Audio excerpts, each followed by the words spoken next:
Watch!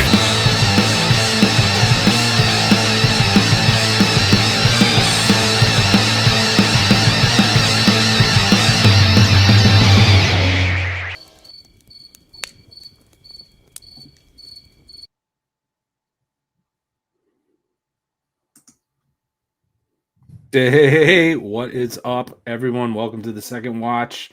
Gary and I are here. We're supposed to be joined by Brian. We have no idea where he is, but that's all good.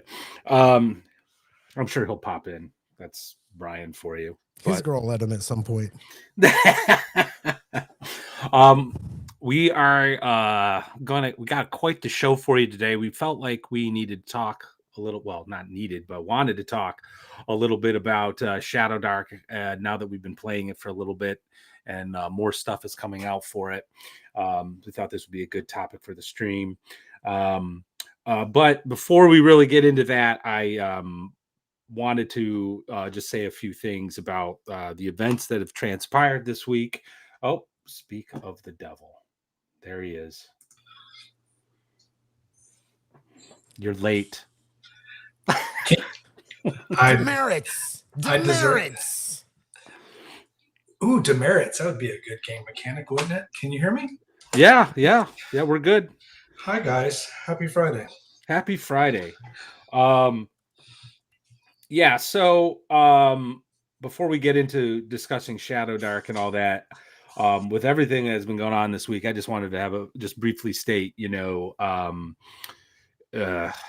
this channel, when I started this channel on YouTube, it wasn't intended to be a political channel, and the second watch, Gary and I are fucking goofballs. We're the back of the class, cracking jokes, and sneaking a few beers, maybe one too many, just kind of chatting about games and whatnot. So politics has never been the focus. Not that I have anything against it, not that I have anything against the culture war, but as what we've seen this week, we can't really escape it, as try as we might. And I think it needs to be addressed at times. And I just wanted to say, you got channels like Diversity and Dragons, Nerd Cognito, RPG Pundit, who do that sort of thing. And I think what they do is necessary and important. And I would certainly defend to the death their right to kind of do what they do, because I think they serve a very important role in our current discourse. They give everyone a chance. They're like a safety valve, a chance to sort of blow off some steam, let their voices be heard. I was in Diversity and Dragons chat Wednesday night, talking with a bunch of people. Some of you, I think, may actually be here. We're there, and it was good. So I think those channels serve a very important role and function. That being said, I think the second watch also serves a very important role as well. While I would never say Gary and I have anywhere near the talent of Robin Williams, I think we're kind of like Robin Williams in Good Morning Vietnam. We're here to be a place where you guys can just blow off some steam, forget the world for a few hours while we crack jokes and laugh. And we're going to keep doing that in light of all things. So before we really get onto the show, I just want to say one last thing about Charlie Kirk, because I've been following that guy's career since the beginning. There's been some horrendous stuff online that's just makes you freaking mad and sad. But tonight I am actually feeling quite optimistic. Because the past 24 hours, I've actually been seeing a lot of positive videos.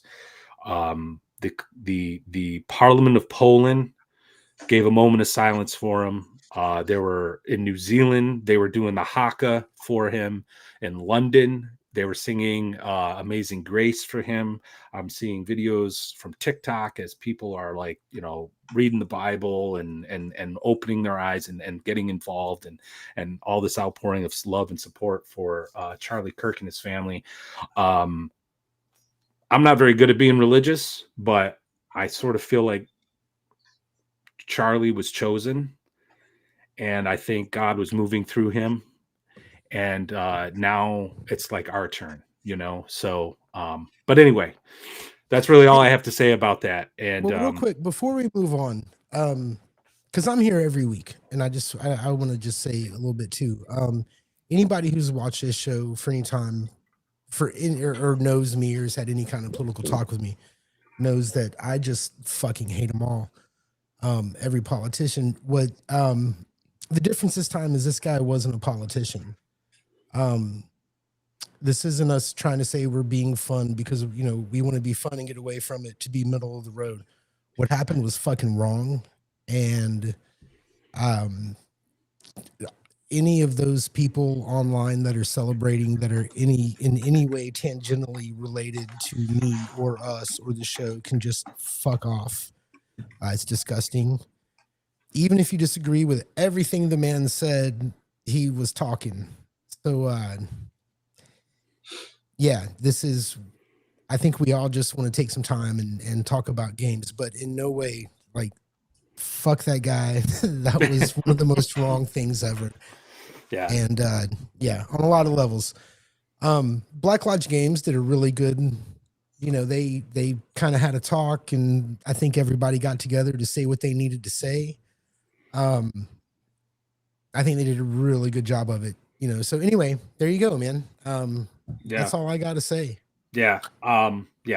Same here. Like, let's get back to cracking jokes and spit wads in the back of the class. Yeah, and just so you know, Brian, there were two different titles I wanted Matt to use. He used the conservative one. The first title I wanted Matt to use was Shadowdark. It's fine, whatever. We're getting into it. We're getting into it real quick, guys. Speak your truth. Speak your feels. So. Anyway, I'll save the second title for later. Hold on a second. There was a Disco Barbarian. Yeah. $5 disco. $5 disco chat is what I was about to say. I'm already been drinking. Yard Dog Brothers and Sword Sisters picked the wrong week to stop sniffing glue. I'm ready for my second watch. Working on Stonestein prep while listening. Awesome. Good to have you here, brother. Disco. Hey, we really appreciate it, and I just we appreciate it. Everyone here. I know it's been a crazy effing week. So thank you. All right, so we're not even going to talk about whether or not we played games, because I did play an awesome game and I'd love to talk about it, but Gary's been chomping at the bit to talk about Shadowdark, and this sort of topic was not my topic. No, I brought it up, and then just to talk about gauntlets, and like and then our discussion sort of evolved. So the topic has evolved, but I think a discussion. Well, how do we want to start this? We've been playing Shadowdark. Honestly, what do you think about it, Brian? Why don't you start? I think that anything I say just becomes something that feels like a preemptive strike. Look, you see my background, and the last 3 years of my I guess almost dedication to the rule set, and what I've seen it do for gamers new and old alike from a lot of walks of life. But nothing that I say is going to change anyone's immediate feels of their perceptions or their reality.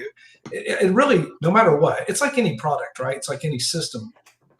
You're not really qualified perhaps to give it its full due until you've spent some time in it. So maybe perhaps the most helpful thing first is, roughly how many sessions total or hours of play have you had with experience with the system? I don't know if we've talked about that.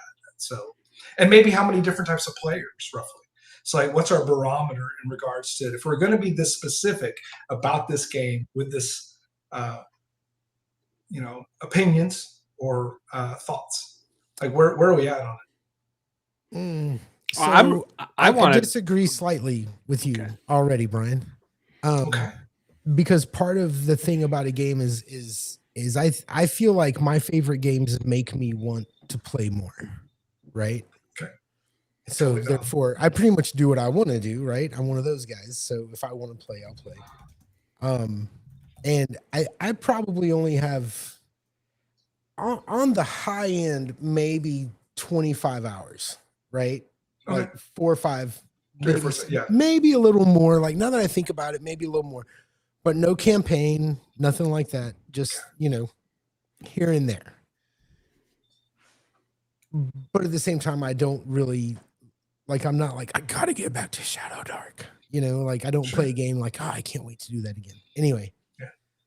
And how many players or what type of players? What's been the composition?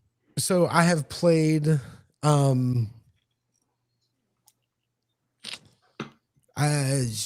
I've played probably 4 or 5 sessions with Grognards on Sundays.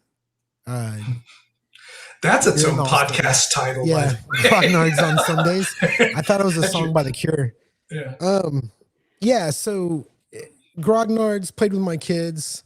What's up, Bacon? What's up, Chubby? What's up, Ultra? I haven't had a chance to say hello.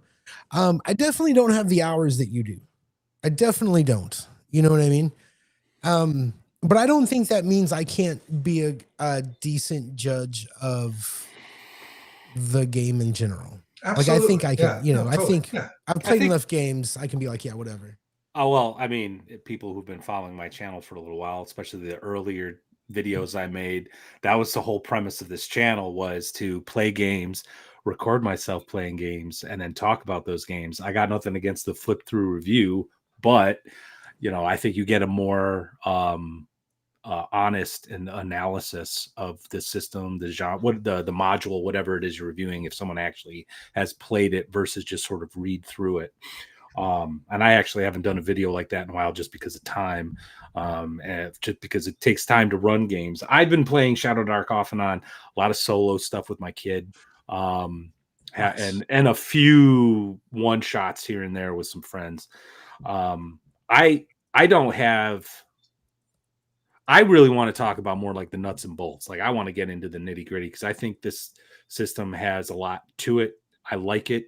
I'll firmly concede it's not my favorite, but anybody again who's been following me knows what my favorite system is, and nothing holds a candle to Lamentations of the Flame Princess as far as I'm concerned. Shadowdark comes pretty damn close though, I think, because they're implicit. How does it come close? Because I can do whatever I want with it. It's just a structure. It's like DNA, and I can just build whatever I want. It's a half-baked cake. Why do I need a complete set? It's OSR, then why are you dude. I don't 60 foot. Sorry, I gotta back up. I've been arguing with you. I have been arguing with you in my heads for like a whole week, so I need to be careful. You've been doing the lawyer thing man. and preparing let me yourself. tell you something. Let me explain. Hold on. Let me explain something. I'm excited now. I remember one time. It was like a Sunday. I had just gotten back from like a week of gigs. I hadn't even showered or gone to sleep. And I get a text that says, hey, for our next show, we have to learn Friends in Low Places. Right? Garth Brooks. I was so fucking pissed off. Like all week long, I was getting ready for the argument at rehearsal. And that's exactly what this felt like. I was just like, I'm done talking. I don't know what it is. Something about Shadowdark right now just kind of rubs me. It's fine. It's a good game. It's fine. Whatever. It is what it is. Have fun. I just don't get it. I don't understand. I don't fucking understand what is so great. Why we have whole shows about it. Why when we put that title in our show, our clicks go up. I just don't get it. So why do you think that is? Because what Shadowdark does is just less, right? The selling point of Shadowdark is it gets rid of a lot of shit that GMs don't want to deal with. Like what? Feats, sort of power gaming, the whole, all the bloat of the game. But the players dig that shit, right? I've never met any players who are like, God, I can't wait. I have a 8th level fighter. I don't know, dude. Sorry, I gotta back off. I don't want to sound like I just don't understand the love. Right? I don't understand the universal love. I don't hate Kelsey. That's not what I'm saying. I'm about to read a poem a friend of mine wrote. Well, hold Listen, up. Before you get to that poem, I want to address that point you got there. What I think you're failing to see is like what Kelsey has done with the design is she brought in like these OSR-esque, well, I shouldn't say S, the OSR elements. it's not OSR. BX. Well, no, it's not. It's OSR adjacent. Tenkar has been doing a wonderful series because it on uses OSR. a D20. No, because it has it and it has black and white art. No, that is not what makes it OSR. It is simplified, rules light, allowing room for a game master to make rulings on the fly and sort of allow things to just kind of develop organically versus, all due respect to Alexander Macris, because he's on the other side of this, a statutory scheme that needs to be followed to the letter. Otherwise, you might, destroy the entire edifice. Fine, but with Macris's game, it's modular, like real OSR games are. So if you don't want to use all that crazy shit that he puts in there, even he says don't use it, right? With Shadowdark, it just fucking ain't there. It's not there. Why do you need it? What if you want it? Then make it. Like, look, here's the thing, and I don't. Fuck! I always have to do this. It's a fine game, whatever. It's okay. It does whatever the fuck it's supposed to do. You know what I mean? But it does just that. Do you think it's a quality game? I think it's a quality product, and I think the game works. Do you think it's a quality game? I think it's as quality as any other D20 OSE, OSR kind of clone, whatever. I think, it's just fine. I think its presentation in the actual product is of a higher quality. But let's go back to the, because you it's fine, whatever, dude. It's a fine game. It's fine. So right there, it fine. works. That literal hand wave. Let's just for a moment. It comes off just being objective for a moment. Sure, somewhat dismissive. If it's not quality, then we have to still say to ourselves, well, why is it resonating with people across the spectrum? It's got old school fans. Bacon. It's got what's Bacon doing? Shadowdark is trash, and I hate Kelsey. I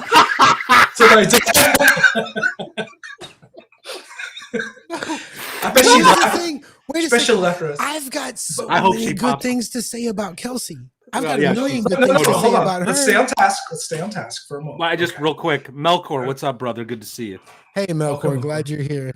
So if we're not agreeing on whether or not it's quality, we still have to say, well, it's still resonating with people that are old school gamers, brand new gamers, people that are very tired of bloated systems. People don't pour hours of time creating content for something that's just a fad. So if we're just going to wave off and dismiss real quick, it, I know a few creators, and I've got a counter to that.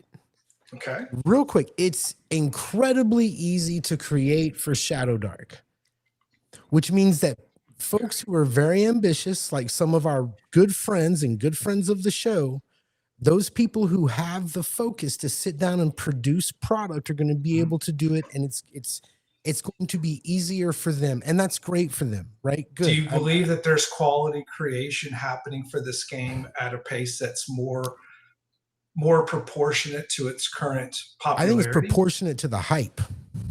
So you feel it's style, not substance.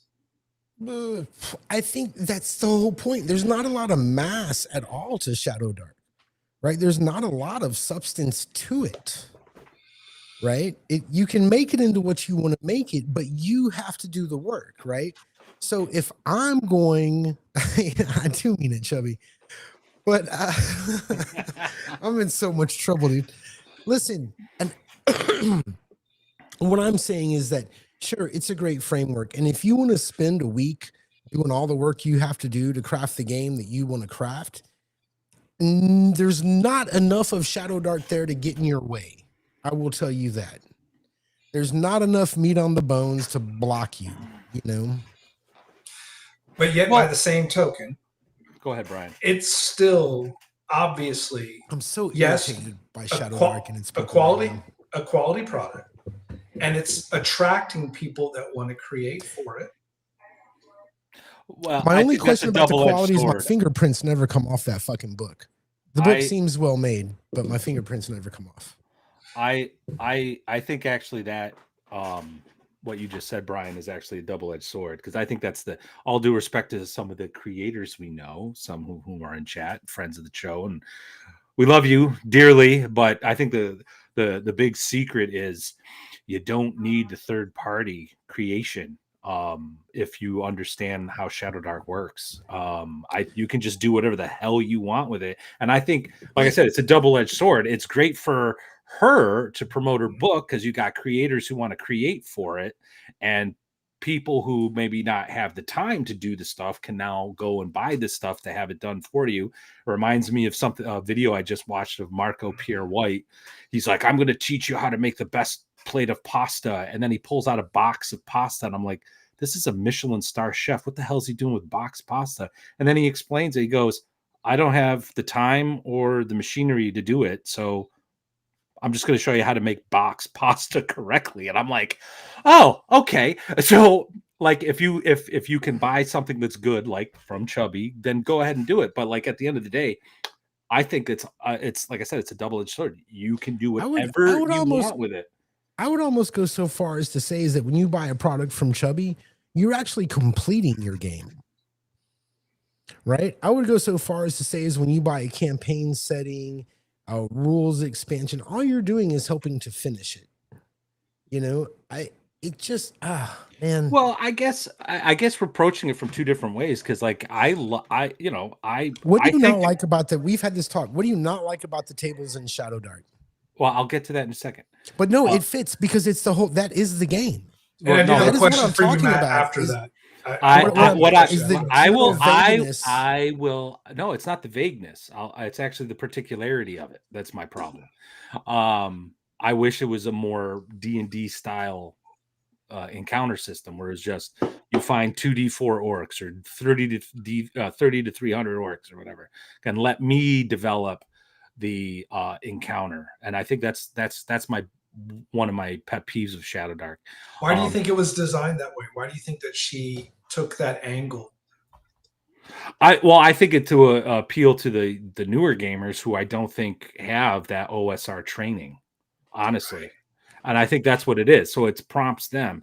And I get that. And that's one of the reasons why I kind of give I don't want to say give it a pass, but I understand some of the design choices. They're just not my favorite thing. That's why Lamentations of the Flame Princess is superior. Pregnant pause. But what I really like about it though is I feel like I'm looking at BX, like the red box set, levels 1 through 3. Hold up, let me finish, bro. Let me finish. You got to, no, okay, all right. Go. Okay. No, okay, okay. I just want to hug him. He's so far away. I just want to bring him. I know. What I like, I feel like I can just do whatever I want. I can build on it. And Gary, to your point about like, oh, I have to finish this game and I got to put all this work into it. I think 9 times out of 10, a lot of game masters, that I don't think they're going to care. They want to create. They want to have that freedom to create. I certainly am one of those. Hey, what's up, Red Caps? Good to see you. Oh, Erudite. You must. What's up, Erudite? Good to see you, man.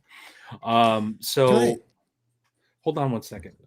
This might be relevant. Okay, well, I'm just saying. Oh, this not quite yet. Atmos has got a really good comment. I've highlighted it. It's gone, but we'll get to it. Do you remember in the 80s, Gary Gygax released a game called Cyber? Fuck, I can't remember. It was like Cyber Commando or some fucking futuristic cyber. And the selling point of the game is that it's not finished and you can use this to build whatever you want. And that game lasted all of 5 fucking minutes, and it was Gary Gygax. Okay. I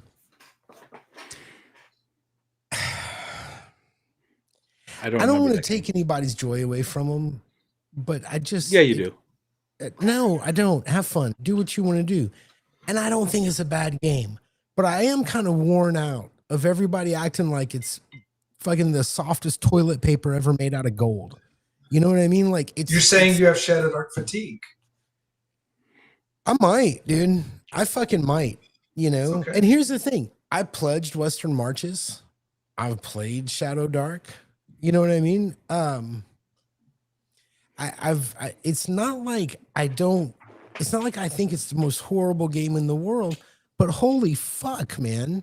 Does it deserve to up everybody's paycheck if they put Shadowdark in the title to a YouTube video every time? You know what? I'm fatigued. I'll back off. Well, does it deserve it? Well, I think that's more I mean, if it gets sociological. it, it gets it, right? If that's what Well, works, it no, works. So I guess it but does. no, because like I think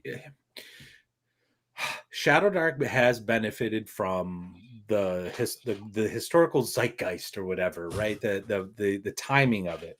I still think Kelsey's game would have done well um, without the timing of the OGL debacle. Okay, I do. It might have taken a little longer for us to really be talking about it as much as we have been. But I do think she has definitely benefited from that. And it cannot be, and I argued with RPG Pundit about this years ago. We cannot deny the fact that it is allowing people, young players who got into the game with games like 5e, where it's really rules heavy, grid heavy, combat heavy, and bringing them into a more OSR style game and introducing them to the OSR in a more, I guess, broader fashion. Now, whether or not, what I think would be interesting is to see, now that's been a couple years, how many of those players are now like, oh, I'd like to try BX. I'd like to try AD&D first edition. You know what I mean? I don't know what the stats are on that, and I don't They'd know if have we'll to ever know. escape the church first. But I don't You think know, it's that it's like bad. I don't think it's that Scientology. bad. They'd have to plan an escape plan, figure out if they can bring the kids or if they got to leave the kids behind. Erudite. The problem actually is he's been carousing. I think he's on his third drink. All right. And I think he just They're big drinks. They're big. Kelsey Miscavige. No, listen. No. Here's the most positive thing I have to say about the game. And it's one of the things that annoys me too, is that we can't fucking talk about the game without talking about the person who created it, right? It's kind of like it's all wrapped up into this whole fucking thing, you know? I got a million good things to say about her and the way that she has conducted her business and treated people, even the smallest of people, right? Including us. And our little, when we bounced off of her, she was really, really nice, right? And she was nice to all of her fans. I've got no problem with the woman. I don't have a problem with her. It's like Jesus, dude. I like Jesus. I can get down with that, but his people can fuck right off, man. What? Hey, they have been trying to take my shit away. You know what I'm saying? It's just they're always talking. They won't shut the fuck up, dude. Anyway. I feel Gary's done a really good job of articulating and sharing and expressing his current perspective. Matthew, earlier, about 15 minutes ago. Bacon. Oh my God. We got to have I think we're going to have to institute like an awards thing. Bacon, you'd be winning if we did. Chat's on point right now. Yeah. Maddie, about 15 minutes ago, there was the question about whether or not it's OSR. Now, that might be a non-productive conversation on its own merits because we can't ever really come to a consensus sometimes on it's the classic what is OSR. Oh no, I get it. But, you know it when you see it though. Okay, it's like, right? Then why do I then that's not true. That's not true. Shadowdark is not fucking OSR. It's OSR. But it's not OSR. It's got an OSR aesthetic, kind of. A philosophy professor I had years ago, Professor Savelos, he was Greek, interestingly enough. And he once told me, he goes, Matt, whenever you find a contradiction, find a distinction. That is how you get your way out. So, Gary, it's OSR adjacent. No, it's not.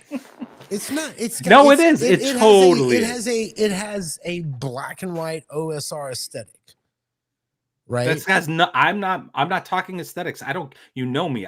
The aesthetic argument doesn't, like, from a marketing standpoint How or is sales it point, it fuck? How doesn't is bother it me. OS? How is it? I just I, explained it to you. Ruling over rules, a focus on theater of the mind, player creativity, and game master creative, player agency. bro, You're not. have you been seeing those Twitter videos of leftists being like, "I'm a conservative now"? You know, they're all pissed off. I'm about to fucking join another cult of gaming, other than OSR, I and it's just gonna be hold on a more second. I extreme. want everybody to pull out their cell phones, open up their calendars, and write down that on September 12th, 2025, Chubby Funster actually agreed with me,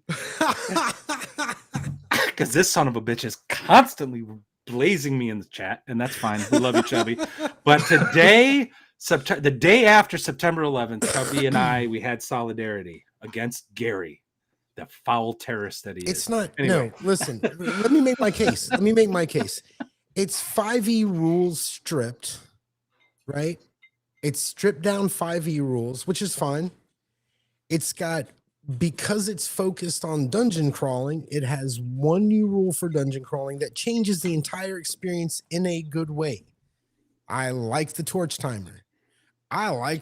Look, man, the rules are fine, but fuck, dude, whatever. They're fine. It's good, whatever. You know what I mean?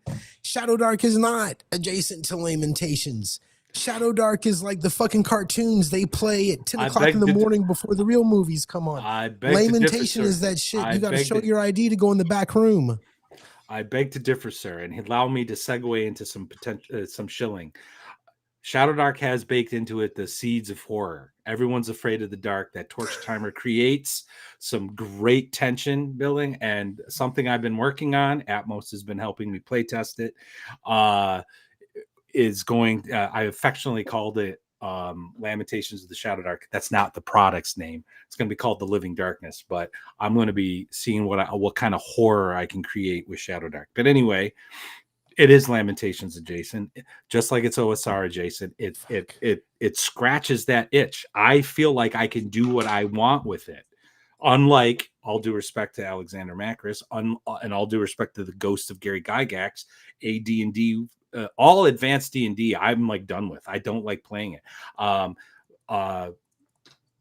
don't know. I mean, I want to run Adventure Conquer King system because I haven't yet, but right now it's just a reference document for me because it's just too much for my play style. You know what I mean? I highlight red caps. Which one? Oh crap! That's Death Angel. Red caps. Shadowdark. I'm looking. Oh, there it is. Yep. Shadowdark is closer to 5 torches deep than it is to BX. That's fair. Yeah. Which that's not even OSR. That's some rules light new shit for people who don't want to deal with stuff. No, it's that's like a 5e derivative. Okay, that's like fine. Shadowdark, but it's not. I would argue 5 Torches Deep is trying to emulate that experience, and Shadowdark does it a better job. Having played both games, I'd agree. Which makes no sense to me because the real experience is on the shelf right next to it. The real experience is on a website, you know, one click away, right? I just, at the short summary equals Gary hates Shadowdark and wishes we would all die. Yeah, all right. All right. You know, the discussion or the debate or the perception or the feels of whether or not Shadowdark RPG is OSR. You know, in probably about another 5 to 7 years, I don't necessarily believe that debate will matter much. I do believe, in just my experiences of 45 years of play across a variety of styles, it does evoke decisions, tension, situations where death matters, the achievement of reward and earning and gaining that and using it as a generative forward progression.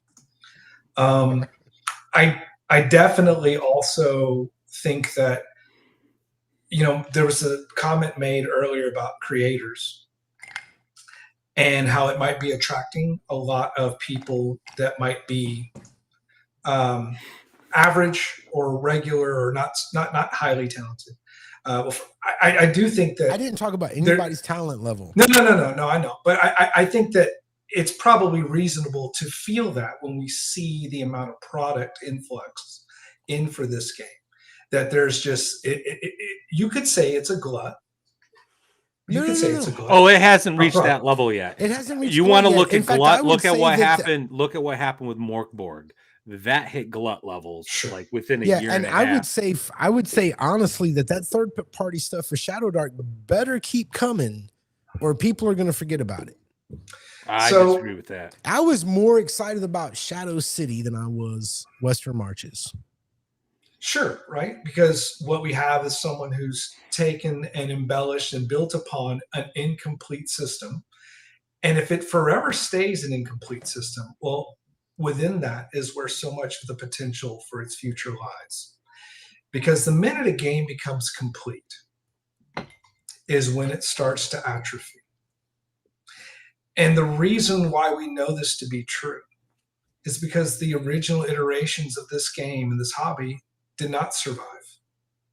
We hold on to them and we use them and we capitalize on the sentiment and feels that we once had and try to convey it through mechanics or genre or who we choose to play. Shadowdark, some would say maybe it's shallow. I think it's accessible. That accessibility draws people in. The people that I've played with at conventions, at game stores, in my home, which are a wide variety of people, seemingly fall in love with this game for some reason. I asked them, what do you like about it? What do you like about it versus 5e? Married couples, people at conventions that come to this table that I'm running, and I'm next to somebody else that's running Eye of Vecna. And it's not necessarily about how big that rule book is. It's not very big. It's this size. That on its own, if it is box pasta, and I want to, because the pasta element you mentioned, I guess there was a chef who took the pasta that was pre-made. But guess what? People are still eating off of that. Oh yeah, it feeds people, so that is good, because if it gets people eating, and that's the metaphor, if it gets people playing, that's quality. That's quality. I would agree with that, and just to kind of run with that too. Like I won't use olive oil in my water again after watching that video. Real quick, we got a Rumble rant from Ultra America TTRPG, or $2. Thank you, buddy. We appreciate it. There's a buddy of mine named Runeforge that provided Shadowdark templates on Drive-to-RPG for creators to use. So yeah, Dixie Dark coming soon. There you go. Gary, that was good. Erudite said, you have to remember that Shadowdark was a response to 5e. So what? Who gives a fuck? I don't look. Here's the thing, and I don't want to. Here's the thing. All right. I don't think Shadowdark is a bad game. Tell your mom.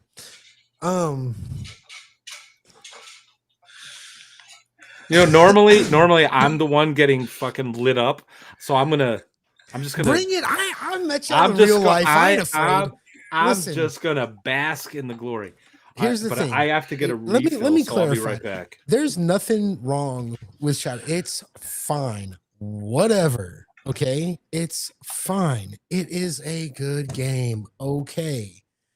But you guys are like,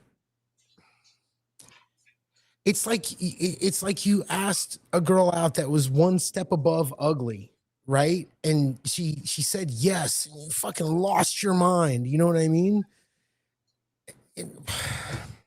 It's fine. It's a fine game. Is it quality?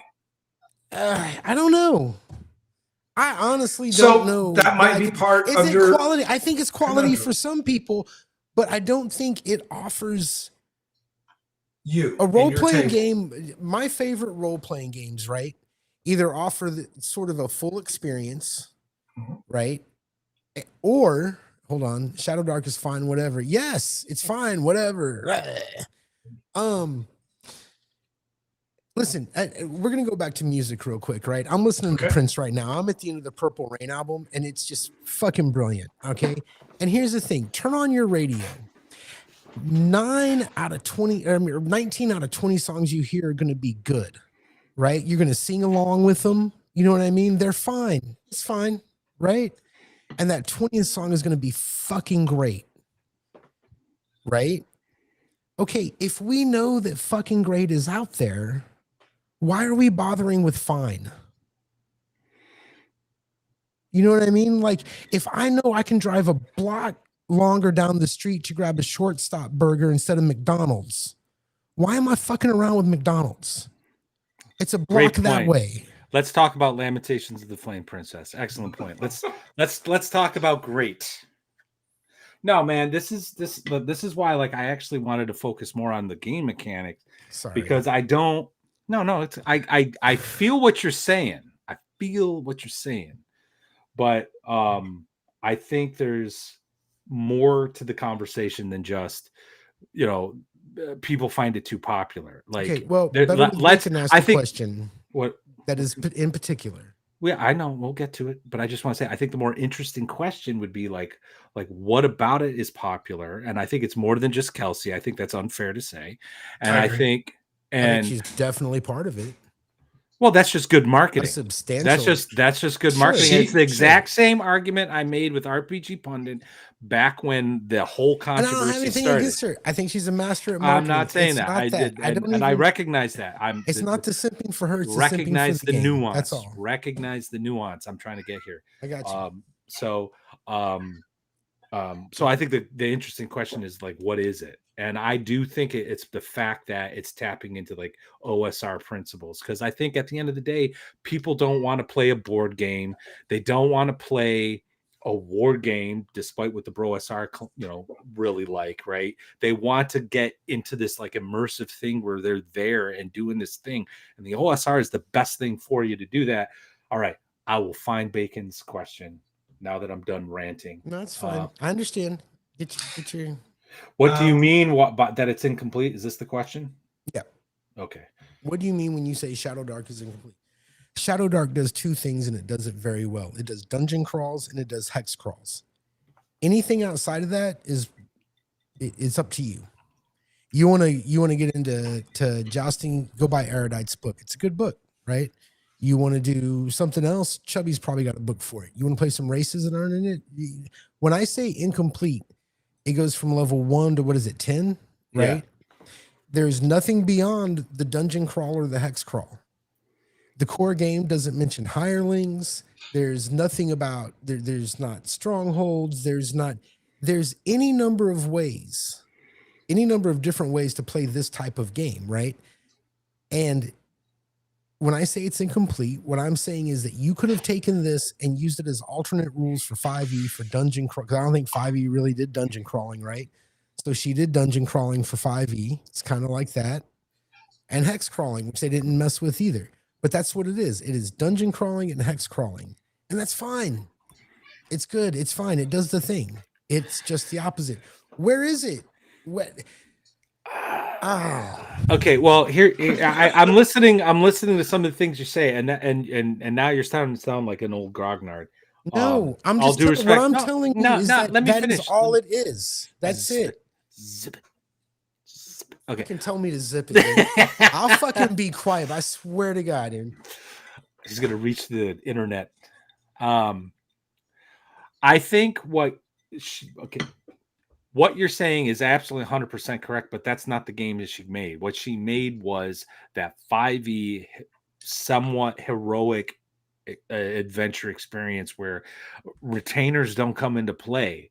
Yeah, it's a dungeon crawl. I liken it to the freaking Conan the Barbarian movie, right? They didn't hire retainers. They went out and they did their thing. They had their little heist, and then they spent all the money at the tavern, and then they had to go out and go on another adventure. And that's the adventure loop. It's not I mean, this is where it deviates from the OSR, right? It's not like that old school where it's really rooted realistically, where you do want to hire people. So they're like meat shields, right? You do want to have that sort of more granular sort of experience. I think that's better because it helps with immersion. But her audience, her core audience, are younger people who are not into the game like we are, which is fine. Oh, I'm Good not for saying them. that's. I'm not trying to Yeah. say that you say it's bad or whatever. I'm just trying to explain what it is. And once we understand what it is and compare it to other games that are trying to do the same thing, like that abomination called Morkborg, we can evaluate it properly. By the way, Morkborg sucks. If anybody, That's like the only thing we're gonna agree about tonight. And I don't think Shadowdark sucks. I don't. It's just the fawning. It's fine. You know, it's fine. It's fine. So whenever we say something, Erudite, real quick. You say Erudite just says you don't need the book to tell you everything. And I agree, not every game needs to be Acts 2. I get it. Not every game needs to be AD&D. I get that. Okay.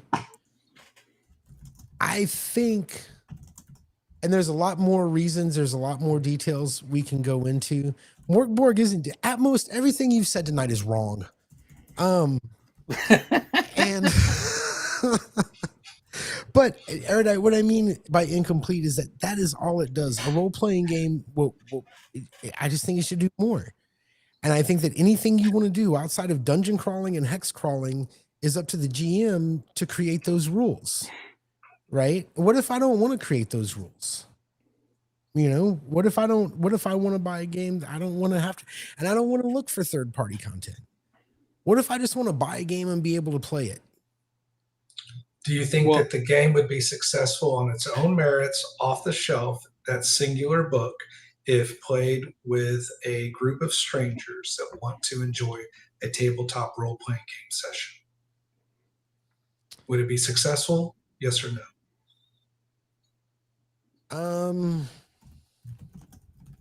I think it is one of the easier games to get started. So let us agree at least on that, because I think we can all agree on that. It is a foundational product that has come out that gives us, Matt, we talked about this a few weeks ago. It's a chassis. It's a framework, a scaffold, as you will. I think scaffold is probably the best metaphor for it, because a scaffold indicates growth. It indicates something that can be ascended. Yes, there might be a swell of mediocre cash grab creators coming in, but then there's also a lot of really good quality creators coming in. I think we all can agree, Shadowdark inspired these boys to put together something that is one of the best RPG products of the last, maybe this millennium, in terms of its creativity. It's pretty good. It's pretty good. It's pretty good. But I want to go back to something just on bit of an overstatement, but all right. There's a lot of fuel there. A millennium? That's 2,000 years. You do understand the new millennium.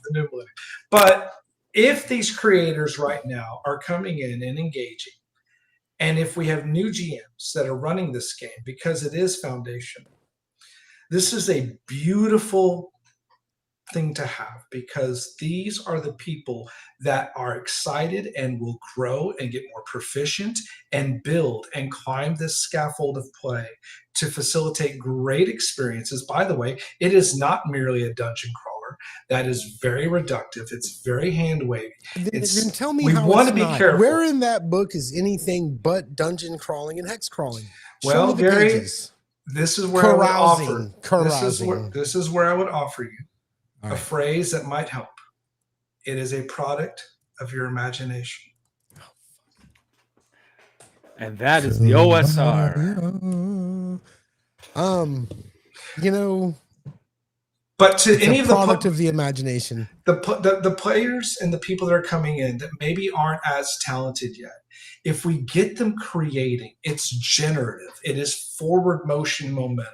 And it is something that is going back to what makes these games so spectacular to enjoy, whether it's online or in person, which is whenever you have the ability to create situations, decision points, those random swings of fate, that sense of danger and tension, where you have this immersion. And there's something about this game. Hand wave it, sure. I do not think it's flashy fad. I think that it is punk, maybe more so than Morkborg, because what it is it gives players something to work from that is raw. Think maybe if we want to use a musical, not Michael Jackson Thriller, but maybe more Ramones. Just get in, jam, roll dice, and It's deal fucking with the Green dark. Day. It's not Ramones. Uh, Don't even get start, out of here. dude. No. That's gatekeepy, though, right? I mean, that's gatekeepy. No, Green Day. So. Green Day is freaking corporate bullshit. And Yeah, Kelsey's this, anything but that. This Oh, by the way, well, Green Day. Well, let me say this: Shadowdark is to punk rock what West Coast bands like Screeching Weasel are to punk rock. You know what I mean? Like that's gatekeeping. That's redundant. That's not fucking gatekeeping. It's not. I'm not gatekeeping anything. Play whatever the fuck you want to play, bro. I'm not even saying it's bad. What I'm saying is that it gets all this adulation, and we can get to the specific issues, but it gets a lot of adulation. And when I ask you what in the book goes beyond dungeon crawling or hex crawling, what in the product does that? You start talking in hyperbole. What? Like you never told me what in the book goes beyond the dungeon crawl or the hex crawl. What in the red box set goes beyond dungeon crawling and hex crawling? It's not intended to go beyond the dungeon crawl. That is what it's for. But guess what? People went beyond that using when they got the fucking blue box and got into hex crawls, and they went beyond that. And they went into domains and everything else. And that's why it is in line with all this OSR stuff. I am looking forward to, and I wasn't originally, but I'm actually looking for what Professor Dungeon Master is going to do. Because I think there's a real opportunity there for real development and see how this game develops. In a very similar way, like Beckme ended up developing. I want to see what Kelsey does with the Western Reaches. Excuse me. Fucking pledge to Western Marches. No, I'm not saying you didn't. But I just think I think you are. Can I tell you what set me off? Please yes, go ahead. What grinds your gears? The fact that we're devoting a whole fucking show in general to Shadowdark, right? Like at first, the first thing you think is, yeah, sure, let's talk about this game or whatever. But it's just like, fuck, haven't we been talking about this game? Is there ever a show where it doesn't come up? We've been actually. It comes up all the time. No, not here. We've talked. Why is that a bad thing? Why is that a bad thing? You want to have a show about Axe too? You want to have a show, but we could do a show about Axe. In general, okay. Then how about in just general gamer talk? Well, then dude, I can't believe they brought up Gary Gygax again. God damn it! Shadowdark is a far fucking cry from bullshit. Gary Gygax. I can't believe they're talking about the idea that you again, put them in the same sentence and use them as an example of each other is redonkulous. Look at my furrowed brows of worry. No. You're talking about this compared to this. That doesn't fit. And no. Bro, people are going to talk about, they're talking about Shadowdark because Shadowdark is popular. Shadowdark is here, just like they're talking about X2, just like they're talking about all these other games that we love, and even some of the games we don't love, like fucking Morkborg. Pregnant pause. So whatever. I wanted to I want to have actually more conversations like this on this channel because when we had Max Boyvon on, Mr. Max, he said, I think it was actually off air, but he said it in other places too. He laments the fact that YouTubers, especially in our space, which is really small, they're afraid to actually criticize.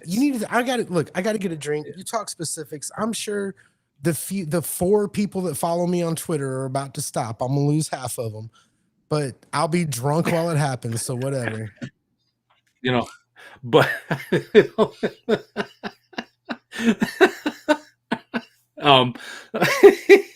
Okay, I'm sorry. But I think I'd like to have more conversations like this and like really like hash it out. Like, what do we, think about X, Y, and Z? And let's be real. Let's be real. Let's be real about it. I know a lot of people like Pirate Borg. I'm willing to fucking eat my words if that ends up being a truly is a good game. Like I'm grudgingly thinking about seeing if I can pick up a copy just to read it. You know, but at the end of the day, like. I don't think Shadowdark is as bad as some of the naysayers say, but I don't think it's as good as some of the, um, proponents claim. Like again, I like the third party contact stuff is great that it's there, but if you're an experienced game master, you literally don't need it. The the framework is there in the main book. For $60, you have a lifetime of Well, adventure. and perhaps maybe that's the beautiful seesaw of this system is that an experienced game master who has thousands of hours of reps, all they need is the book, and they can create a memorable session that will keep people coming back to the table. And I have no doubt that if all I ever used was just the core rule book, it could sustain me for the rest of my life as a facilitator of the hobby. On the flip side, I think it also does invite and beckon the latent designer in burgeoning GMs and in players that want to create. If we have something that provokes the imagination for our players, this is only going to result in something that is engaging because they're participating out of desire, not out of routine. It's not a chore to go through and try to figure out which spell card goes on my page for my Daggerheart character, or what is my particular order of ops that I need to use to make sure my feat wasn't wasted, or whatever it might be. And sometimes if we see players that are wanting to do something in a game that maybe doesn't have such clear delineation in its resolution system, Shadowdark is just a much softer landing than something that might be prescribed in gospel. Therefore, I think that the greatest benefit of this game is that it's so inviting to new players and new GMs. And there's a reason why we're talking about it. There's a reason why it continues to come up in discussions. And that's because it's tapped into something that works. It's easy pickup play. Yeah. It's rugged enough to withstand pretty much any push and pull that anyone wants to put on it. You can make it work. It's definitely a return to the joy of the game. My players tell me after playing in a Shadowdark game that they can imagine what's happening. Not because I'm describing it, but because the game is allowing them to kind of slow down and not get overwhelmed by, no offense, if I put Shadowdark on the table and I put Axe 2 on the table, where am I going to have a chance to be able to draw someone in at my gaming store? Where am I going to have a chance to be able to reel someone in and let them know, like, hey, come in, the water's fine. And I'm going to have a much better chance at helping present an experience that person will enjoy and remember, that will make them want to continue to keep coming back to gaming through something like Shadowdark. Yeah, and I agree with that, and there is something to the simplicity of the system, and I've been, how do I want to say this, for a long time I championed what I used to call the D&D algorithm, that D20 plus stat plus whatever versus target number, and I thought when third edition came out, I was like, oh, this is a revelation, right? Blah blah blah, and then fifth edition was like, oh my god, advantage, disadvantage, this like blah, and it is easy. Like everybody can just sort of like get an idea of like what's going to happen when they say, I want to do this, whatever this ends up being, right? They know they're going to roll a D20 and something. And if they're smart players, and you don't have to be super smart, they're smart enough to know this, whatever this is probably going to be a particular attribute, you know what I mean, plus whatever standard bonuses are. So like it gives a lot of confidence for players to step forward and say, to play their character. So when the game master says, and this is what I've been doing a lot when I play Shadowdark with kids and some of Yeah. my other friends who are like still, I go, stop looking at your character sheet. Sure. Just tell me what you want to do. You know what I mean? And then, but they have confidence because they're like, they know they have a +2 in their strength, or they know they have a -1 in their wisdom. So they know, they have a rough idea, right?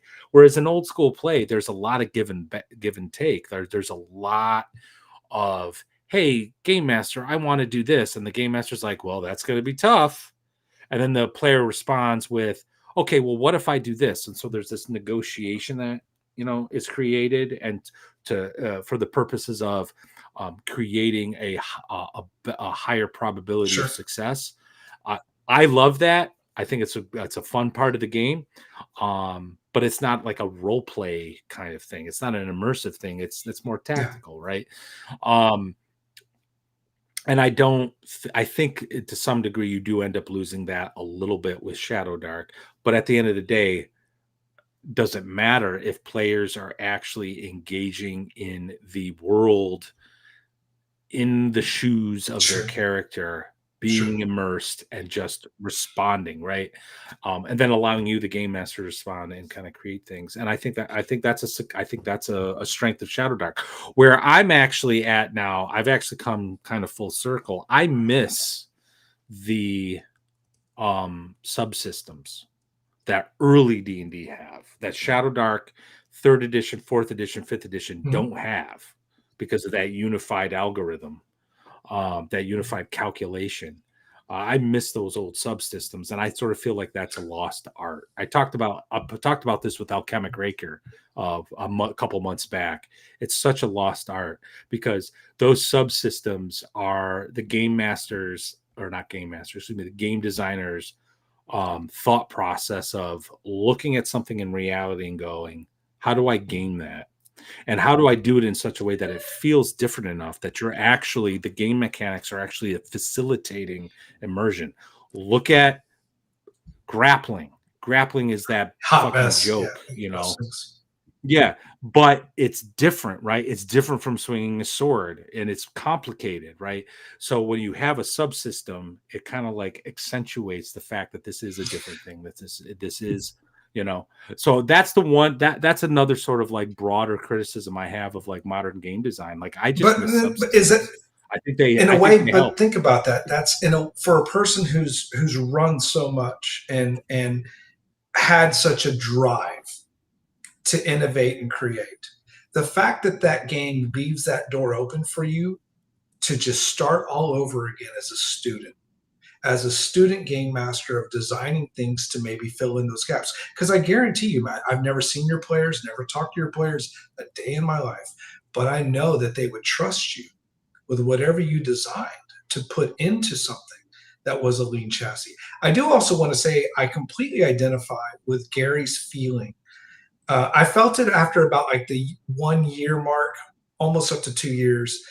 And there was a time that I had to disengage from the Arcane Libraries Discord, from the Facebook groups. I had to just completely pull back because it had become so pervasive, the insularity and the celebration of, again, Kelsey as a creator. And don't get me wrong, so much of it is warranted. But it can become one of those things that's off-putting after a while. It's kind of one of those things that if you have this constantly in the back of your head, why does Shadowdark keep coming up? I don't think it's because of Kelsey. Shadowdark keeps coming up because there's something there that's drawing people back. I do know this also. I've probably played at this stage over 3 years with at least probably around 55, 60 players. And I've probably run somewhere along, I would say around 500 hours. 500 hours probably of Shadowdark. Not a single one of those players, not a single one of those hours was her name mentioned or known. The players don't know any better. They're coming back to what's designed, not because of a certain creator's celebrity.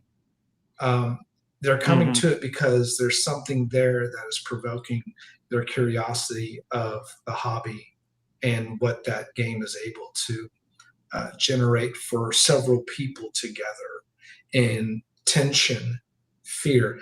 And we haven't heard from Gary in a while, but before I pass the football, I will say this. It's been a long time since I've seen a game that can provoke tension and reticence and concern in the very, very seasoned player and the very, very new player, the way that Shadowdark has done at my tables. Gary, welcome back, brother. What are you drinking? Just a little juice. Is there gin in it? Gin and juice? Nah, it's a little bourbon. Red Caps actually said this a little while ago. I highlighted it. I think Gary's issue is the core question. What about this game, specifically not vibes, actually justifies the glazing it gets? What rules, designs, etc. are unique to it that deserve it? Or is it just people jumping on hype, marketing, and charisma? Red Caps. Great question. You know what's really? Can I say something real quick? Because what's hard for me is that I've been talking shit about Shadowdark all night. I don't hate it. No, it might sound like it. And if somebody thought, "Fuck, Gary hates Shadowdark," like I understand why they, and I don't hate it. I'm just. It seems to be the answer to everybody's question. You know what I mean? Well, what's the question? What's the game we should all be playing? What's the best game out there right now? What's coolest? And if everybody's playing Shadowdark, is it rather than getting all due respect, butthurt they're not playing your favorite game? Why don't we ask the more interesting question? Why? Why are everybody coming back to it? And I agree with you, Brian. Kelsey might be the initial impulse, like, oh, she's so cool, but they keep coming back. Like she's the insider element, right? I mean, the insiders within the hobby. Yeah, it is. It's cool. It's great to be able to say. But my friends who one person in particular who actually went out and bought it was like, hey, dude, you're kind of right. This Shadowdark game's kind of cool. He's never met Kelsey. He doesn't really know Kelsey. I actually tried to do some name dropping. I was like, yeah, you did. I know the creator. And he's all like, what? He's all like, who what? Cares? Who cares? Yeah. You met Rick Rubin? Oh, who's like, that guy? Whatever. Yeah. So I think you that's guys the tell me question. Like, what about? Yeah, I really actually at this point we should take this. We should get the attention away from me. Although I will come back. I do love it. You love it. You love but what I want you to tell me, what I want, guitar player. But listen, and without being, hold on. How many light bulbs does it take? How many lead guitar players does That's it take? That's the bass player's job, motherfucker. That's not the guitar. What a great joke. That's new. Yeah, that's great. That's not what I've had two bass players that were promoted from merch table to bass player. You know what I mean? Like right before the gig. These things happen. How many guitarists does it take to unscrew a light bulb? 0. It's the bass player's job. That's a great joke. So anyway, here's what I want to ask you, and I do want to start because Brian, when I ask this, I don't get. If you get poetic, I'm gonna read you a poem. All right. Well, read the poem. You obviously no. I have poems. He's got poems. Brian. Oh, well, then read the poem. Written by a poet. No. Only if you get poetic. What I want to know is what is it about Shadowdark? What is it about Shadowdark? No vibes, no feelings. I want concrete. What is it about Shadowdark that makes it what it is to you? I find that the game gives me all that I need of a skeleton upon which to flex the muscles I know and add the flesh that my players want to engage with and see. Let me rephrase that. Was that poetic enough for you? I tried to poetic. I want to hear your poem. I'm trying to get the poem out of you. Let me rephrase this question. I failed at my poetry. I failed. Mechanically substantive. You know what I'm trying to say, bro? I'm drunk. What is it? Give me a specific thing in the book, right? Like, what the fuck is the thing that makes it for Bacon's you? winning the Bacon internet has tonight. won this Sorry. conversation a few hours ago. Sure, I can go ahead for a second. Matt, do you mind if I share screen for a second? Okay. Yeah, go for it. Chubby, I hope Chubby makes t-shirts. Like every time I see him in North Texas, I want to see a new t-shirt with a quote on it. All right. Can y'all see my screen? Fuck, dude. You see it? Yeah, see it? I can see it. Okay. Yes. All right. So, yeah, okay. Well, but... I'll try to blow it up. But, like, for example, what is it that I like? It is a scaffold. Yes, I agree. I can go in and look at this scaffolding, and I can add Chubby's acts of devotions. No. This is Chubby. He doesn't care. He's a promoter at heart. I can add drinks, and at a moment's notice, I have what I need to be able to create an evocative moment using cavern candy as a drink. If I need to come up with something for backgrounds, what are we looking at? Is this, hold on real quick, because I can't see this clearly. It's pretty small. Are we looking at Shadowdark or one of Chubby's books? Well, we're looking at Shadowdark and No. That is, then you're proving my point right there. I want to look at Shadowdark. Oh, right. Well, you asked me what draws me to Chubby's stuff. Everything that Chubby does completes. It is helping to complete. Oh no, Chubby's book is awfully incomplete. No, what I'm saying is that I looked at it and I was Chubby's, like, oh, Chubby's Shadowdark books are filling out all of that empty space. Oh, I hope he never finishes it. I'll I think it's great. I'm gonna quote great. A good. But that's I'm what gonna quote a friend of mine that I've been gaming with for a few years now, Eric. He's on our server as Atomic, and the Discord server. We were talking about acts and old, OSR games, and I was just talking about simulationism and all the stuff, and he said, what was interesting about listening to Alexander Macris talk about old school games as being incomplete, Alexander Macris identified that as a problem, whereas OSR players see that as a feature. And that is exactly the issue right here. If you're looking for a simulation, if you're looking for something complete and simulation, I will completely concede the point. You're right. Shadowdark isn't that. But you know what? What Shadowdark is OSR adjacent enough that it allows for that creative spark from a game master to fill in the blanks. And going back to something I said earlier, what Chubby's been doing is phenomenal. I picked up a bunch of his stuff, but I want to make it clear here, like the boxed pasta, I did that because I don't want to spend the time. But if you are the kind of creative person, you can do that sort. I'm sorry. That's a Lamentations book. Yeah, you got to. Yes, you did. You got a Lamentations book. I'm about to talk. I'm sorry. Did I distract you? What is the name? Yes, you did. Because that's magic. That's vagina. Yeah, I love that book. Did you know that vaginas are magic? People are coming after me. So has Mistress of the Bleeding Sorrow. Erudite. It has a miscast table in here. I can use this in my Shadowdark game. You probably could. I can create a memorable session out of this content. I don't know if the designer ever intended that. Did he write it? That's James Raggi. I can tell you how he wrote it. You want to know how he wrote it? Just take my spot. He's asking really great questions.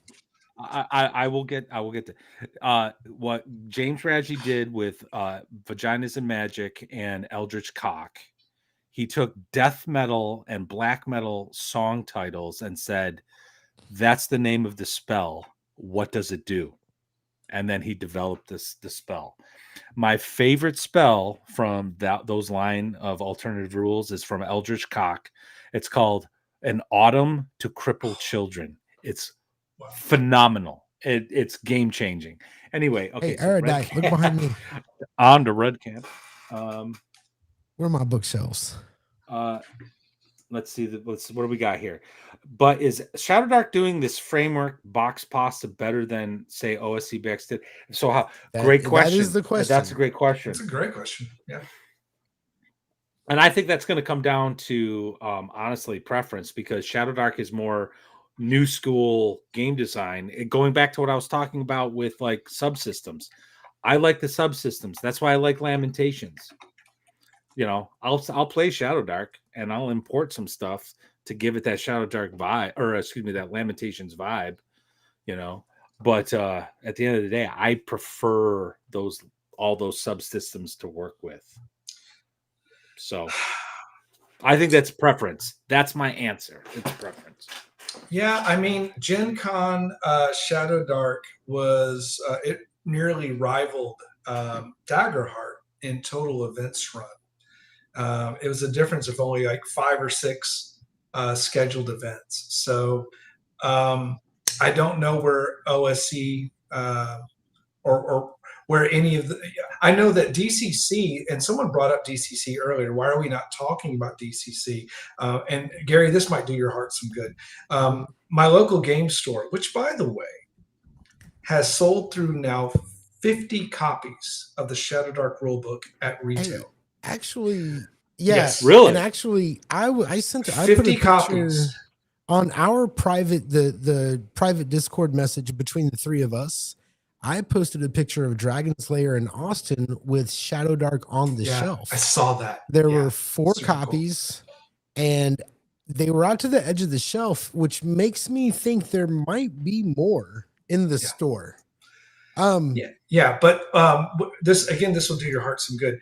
My local gaming store, which again, 50 copies of retail since they started stocking it in week 1 of July, I believe is around. So that's a lot of local penetration, but it got one of the girls that works at the front counter. One of the girls that works at the front counter and a couple of other players started getting into and talking about DCC. And they've gotten into DCC after Shadowdark kind of opening that door. So is it a gateway drug? It is. I think it absolutely can be. DCC had more events at Gen Con than Shadowdark by far. I think double. But the fact that it was comparable to Daggerheart in event count was pretty telling. Well, I agree. Yeah. How we could talk about I love DCC, but we could talk about why it's not my first choice. You know what I mean? Like I would play Shadowdark if I were trying to start a new game. I'd play Shadowdark before I'd play DCC. Oh, interesting. Yeah. Look, let me say this right now. Chubby, I agree. I mean, Better with Bacon, I agree. I fucking love DCC. Chubby, that is a lot of local penetration. I agree with that as well. So let me just say, here's the thing. I love DCC. I would pick Shadowdark over DCC. I would too. I almost went with DCC as my forever game. Why is that actually? Because if I had a group of players that came to me and said, "Hey, well, I'm not imagining like if game, a blah, group blah, of blah, people came to me, DCC versus Shadow, if a group I would of actually players say came to me and said, "Let's play DCC," I'd be like, "Fuck yes." It's pretty. Yeah. But that is how DCC works. The players have to buy in. They have to have the books. They have to know the rules. If they're dealing with Magic, they have to have the tables. Regardless of what your rules for DCC, you have to bend this rule about no books at the table, right? Because you need it for Magic tables at the very least. And That's every true. character, even fighters, there's so many different little things for character classes that you kind of have to have the book open. It's that kind of game that appeals to that. So if I had players come to me and be like, "Hey, let's play DCC," fuck, we are gonna do it. I just need to. I hate to break the armistice that I have with Chubby, but sir, there is no such thing as way too Matt. gonzo. You're 100% I hate wrong. to agree with you, Anyway, but I agree with that last statement you just made. But You should agree the with me thing 'cause it's about 100% DCC true. though is I really think that all of your players need to buy in. In fact, when you go to Goodman Games and you're looking to buy the core set, they have a package of like 6 books and 6 sets of dice, so you can give it out to all your players. And I feel like DCC is the one game where I would consider doing that if I had players who I believe might be that invested. That being said, I would pick Shadowdark over DCC. You know what I mean? I would, and the reason, and that's, look, Shadowdark is a fine game, right? It's a fine game. It's easy to get started. I think it's the best game. I think it is the best game if you just want to get a game started right now. You know what I mean? And just get going. I think it's the best game for that.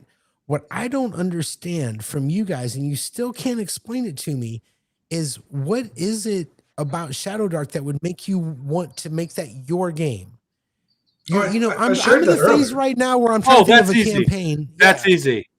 That's easy. That's easy. It pisses you off. You should not live your life by what it is that pisses me off. I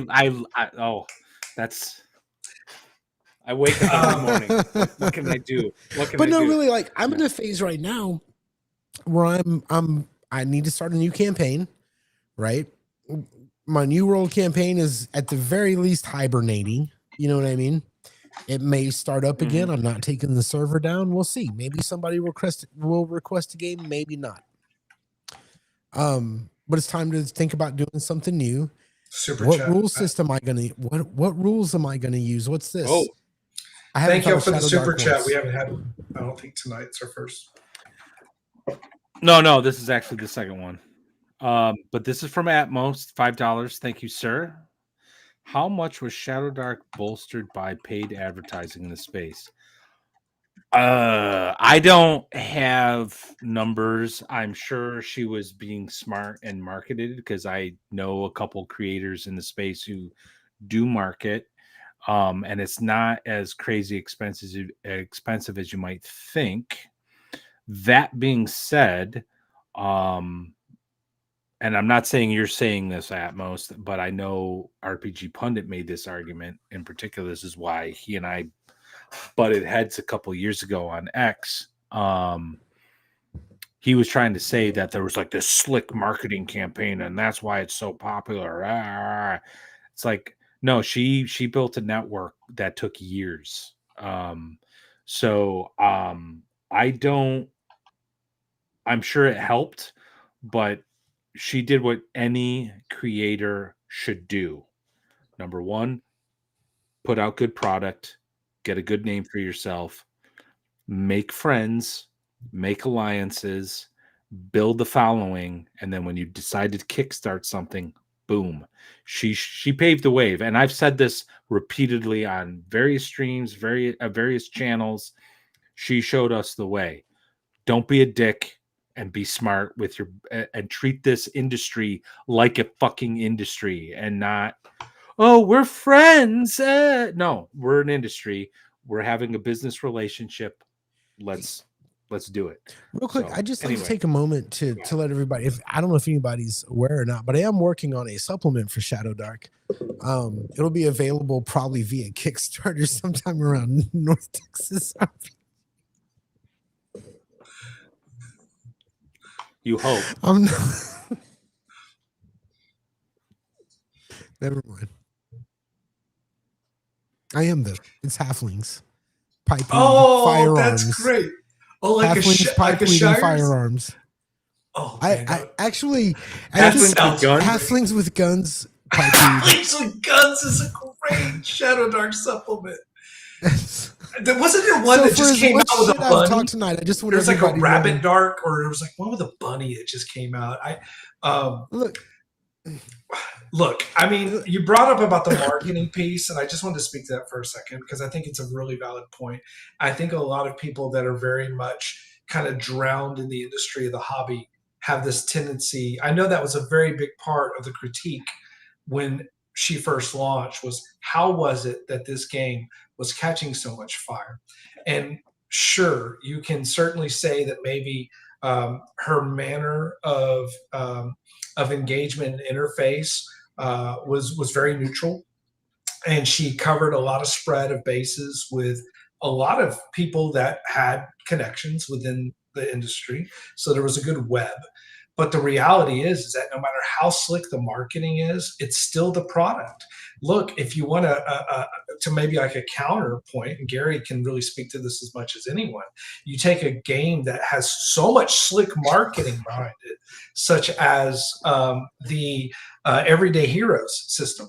You're not going to find a game that's got more marketing behind it probably than that game, and yet it's failing.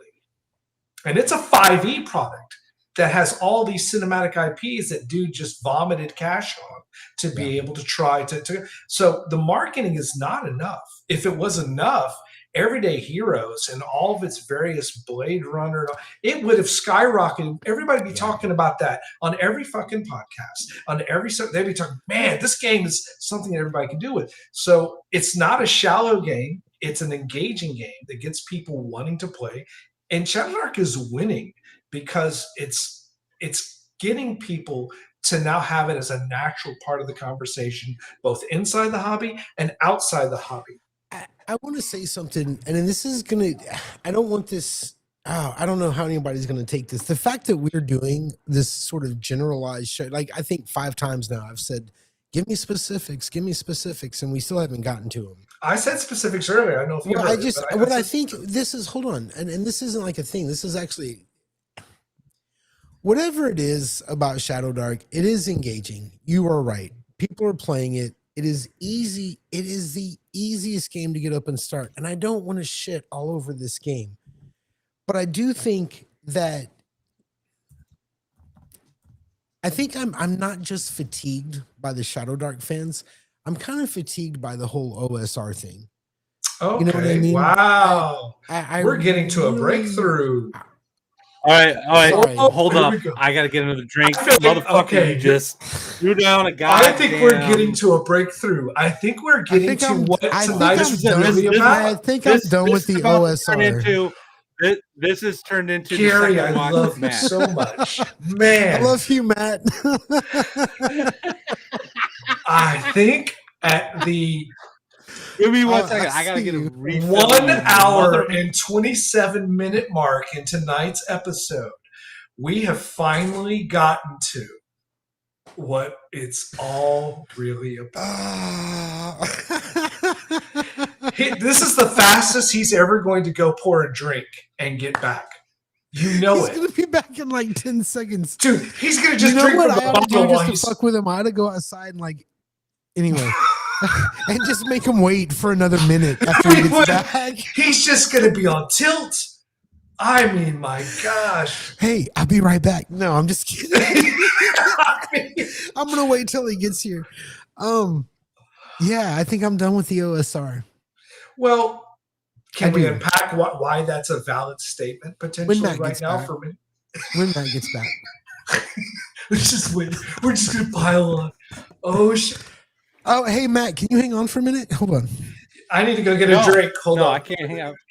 Matt, tell everybody why the OSR is not dead. Oh, why is the OSR not dead?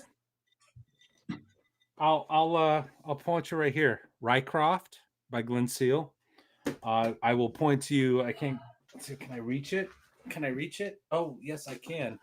Why is the OSR not dead?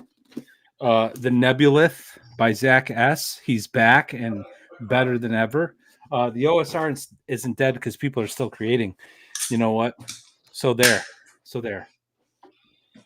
Of course, they walk away after I just uttered brilliance. Did someone say brilliance? Yeah, me. All right. So what did you share with our friends in chat? Which, by the way, so many names. Great showing tonight, chat, and thank y'all for the super chats. It really helps. So why is the OSR not dead? Why is it not dying? Why is it not decaying on the vine? Why should we not be tired of it? I never broke up with a dead chick. Like I just left when I was done. Well, okay. Gary's obviously into necrophilia. So Rycroft just kickstarted and is Is that badass. I'll be doing a video on Glenn that. Seals? That's Glen Seal, yes. And this in my hand is the Nebulith by Zach S. The guy who was fucking canceled by the cancelers. He's come back better than ever.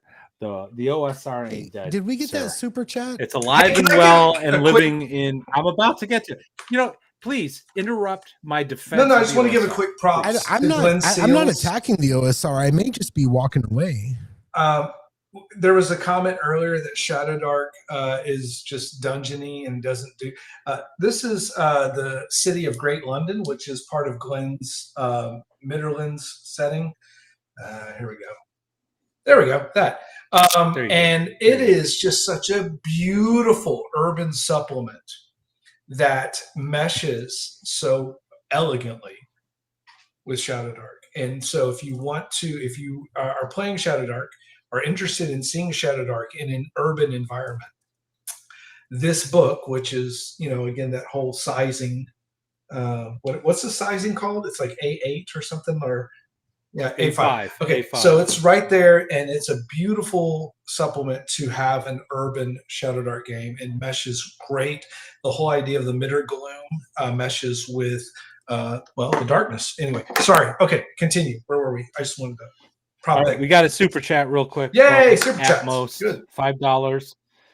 Thank you, Atmos. Appreciate it. I'm worried about Shadowdark's retention rate.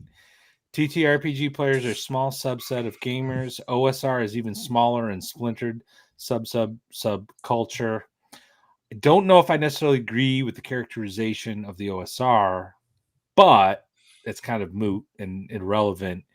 Because your main point might actually be good, because I do agree that rules is written, Shadowdark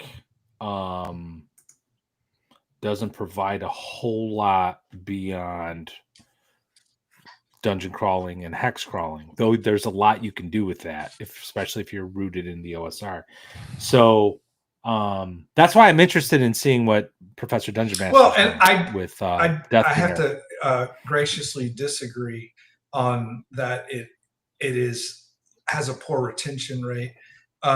When we look at the fact that the Kickstarter outperformed the original core rule set in terms of money, that is pretty telling. I think that also the fact that I'm having to turn people away from Shadowdark games at conventions. Brian, everybody loves you.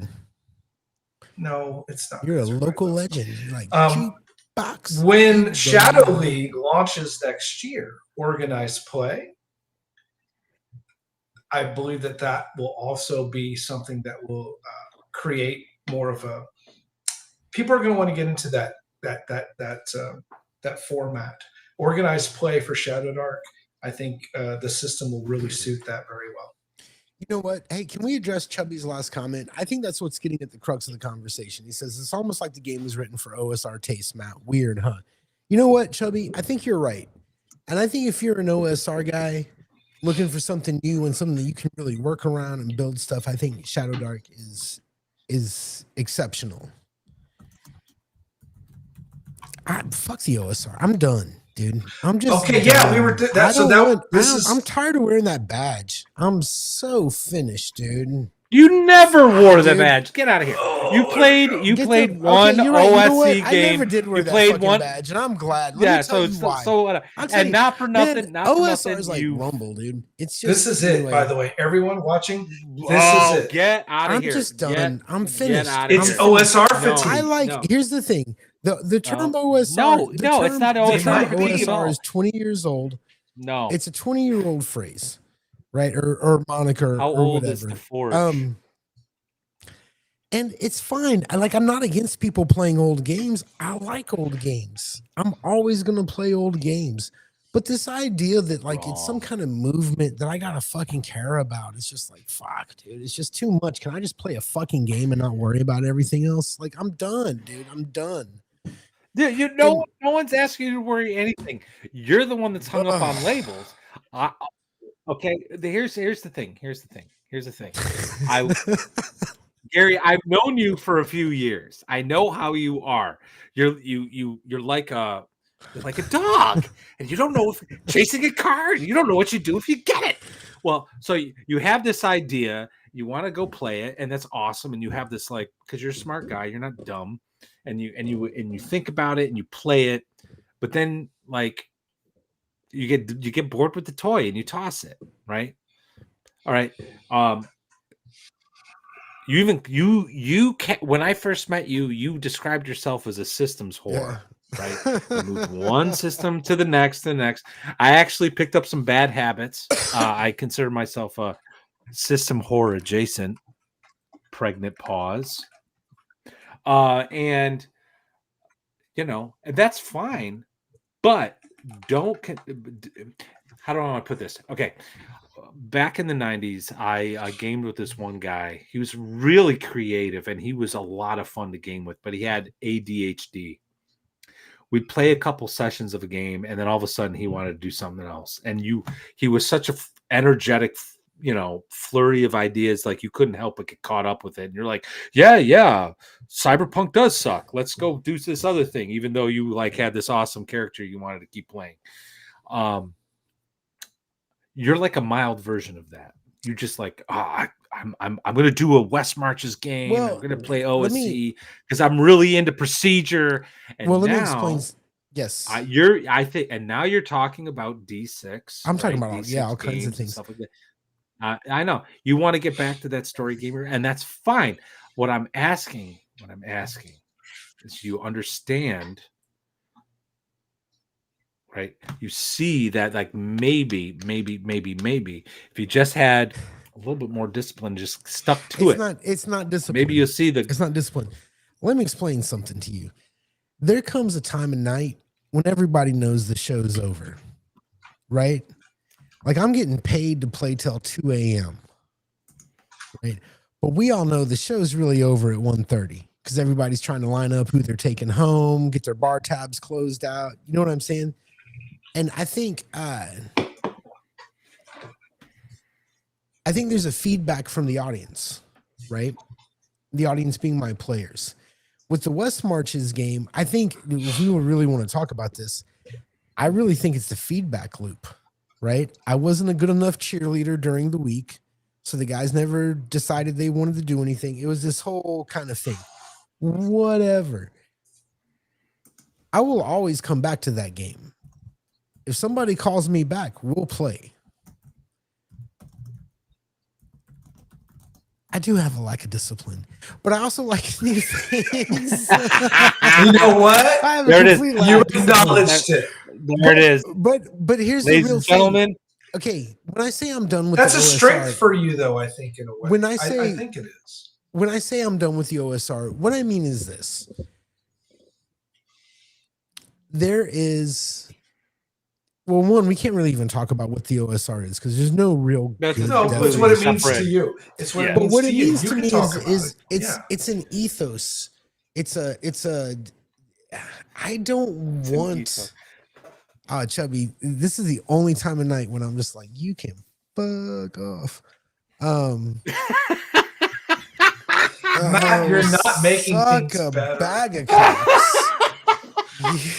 You fucking. Matt is just. But no, that's not true though, and I'm gonna actually defend Gary on this one because we briefly talked a little bit about this but it was in the context of the problems of a West Marches style game, sure, and what a game master should consider when running a game such as a style game. You can't just sit back on your laurels. You do need to be a little bit more proactive. And I got a chance to DM back and forth a little bit with Alchemic earlier this week. We exchanged a few messages. Alchemic Raker, I think he actually joined your server, and that's where we were DMing. Yeah. And he asked about the West Marches game, and he gave me a good bit of encouragement, kind of explained a few things to me. And, I told him where I thought my mistakes were. And he kind of said, well, we just talked about it. You know what I mean? And he made me feel a little better about it. Because the thing about that style of game is it really is like I can't. It's like a divorce, right? Like no one person is always in the wrong. You know, your players The have to truth have a is in the certain middle. It's in level. the middle. Yeah, the truth is in the middle. As a former family court attorney, I'm going to disagree with you on that, but You, well, I'm just saying. I guess what I'm saying is that there, in that style of gameplay, there is a certain expectation from players. oh yeah, And you're absolutely and we've 100% talked correct. about this, and Yes, all of our players 100% are game correct. masters, yada yada yada. But there's, I don't know, dude. It doesn't matter. Whatever. Shadowdark is fine. Whatever. It's great. I'm good. It's fine. It's great. Whatever. It's fine. I hate Whatever. it, but whatever. No, I don't hate it, and that's what I just don't understand. Here's the thing. Earlier in the podcast, we haven't been a year yet. I know, but it feels like a couple years back. We talked with Miguel from Red Room. Yeah. Right. And when we would bring up Shadowdark or Arcane Library, he just kind of had this like, oh, you know, like he really like it. You can see it physically. You're just like, fuck, you know, we got to talk about this again. Right. And I feel like maybe I didn't understand that. So eat a dick, bro. I just want to kick you in the fucking eyeball. Anyway. And I think and I didn't understand that reaction from Miguel. And I think I do now, you know, like I you know what? I'm actually going to agree with you on this too, because when Miguel was on that initial hate train, the Red Room was on that sort of like, you know, group of creators, indie creators who were just not pleased with Shadowdark when it first came out. He wasn't as vocal as guys like RPG Pundit, but he was part of that. And I get it and I sympathize because RPG Pundit and Miguel, the Red Room, they've tried really hard to work on a system that emulates a certain experience that hasn't quite maybe captured the imagination of the gaming industry. From RPG Pundit's perspective, it's medieval authentic, this like really historical base game. I would like to think Pundit's reasonable enough to realize that is super niche, right? From Miguel's perspective, he's doing something that's radically different, much like what Lamentations is doing. And I hope he understands that, like, when you're radical, you're going to be ostracized. You're going to be sort of, you know, in the minority. So I get the frustration because what they're doing, they're putting in the work, they're putting in the time. But the thing is, so did Kelsey. She put the time in, and you know what I mean? And she came up with this thing. Now, again, I want to go back to the merits. Like, is this the kind of game you want to play? You know, is what she's done with this particular design good?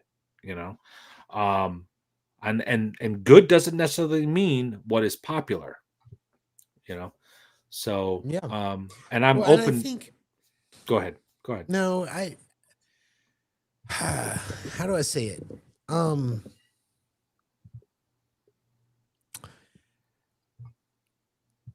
Shit. I gotta get my thoughts together because it's really hard to articulate the feeling I have about Shadowdark.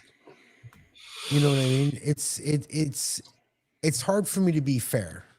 Well, I think what you've done, Gary, is you've I think you've kind of shared very, very wonderfully, very genuinely, kind of where you're at as a game master and kind of not wanting to be labeled or to be adjacent to this OSR culture necessarily, and to be free of that, to be able to run games, not worrying about whether or not you're paying tribute to this somewhat antiquated feels that can't sometimes be necessarily articulated.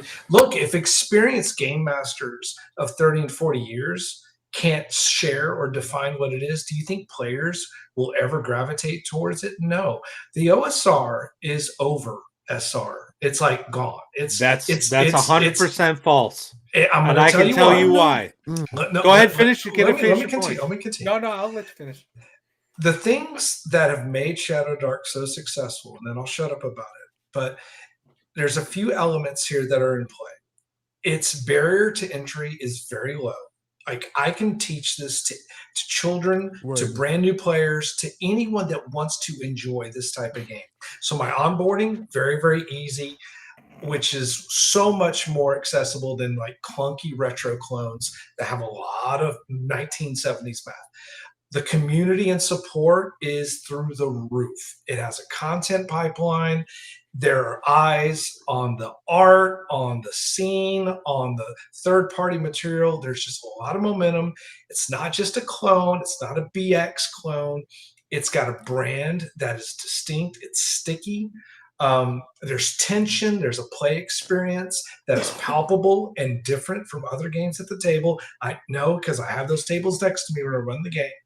I think it's going to have a longevity that's going to outpace OSRs because Shadowdark can be ported with anything. I can use it with Lamentations. I can use it with Mitterlands. I can take someone that's never played a role-playing game and show them this card with this art and say, hey, do you want to play this character? And they'll look at it and say, you know what, let me give it a try. If you look at it overall, Shadowdark is going to outlast all these other OSR products. I will stake it. I will drive a stake here. Y'all can light me up and it's okay. It doesn't look back. It builds a bridge. It goes forward. It gives new players at my tables a way in. It gives veteran players, of which I have many, ways to stay engaged and think and create. And it gives me a reason to keep running and facilitating games. So, to me, that's longevity. I'll leave it at that. So. How do they get that art of Gary's mom on the card? I'll be right back. Me, motherfucker. That's how they did it. They gave me money. By the way, those cards, whenever I run a convention game, I take all of the art, all the cards, and I lay them on a table. Here's another point. Here's another point. The players choose their characters. Do you not feel like this game, to some extent, was crafted for the? I love you too, Chubby. Do you not think this game, to some extent, was crafted for the con experience? You can see where I think this game would shine at a con or at a one shot at a store. I used to think when that my kids are bored, when the electricity is out, like we've done.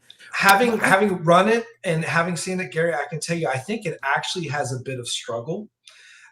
What I've seen in running multiple con experiences, when you have different people at the table that aren't familiar with each other, take for example the Minotaur adventure that Kelsey runs typically, and it's huge. It's massively expansive, and I guarantee you, at North Texas RPG Con or anywhere else, she does not get through the entirety of that adventure in the 3-hour session. Sure. So I don't think it really does. I think that actually you're much better off with like a leaner one page. Where's one that I have here?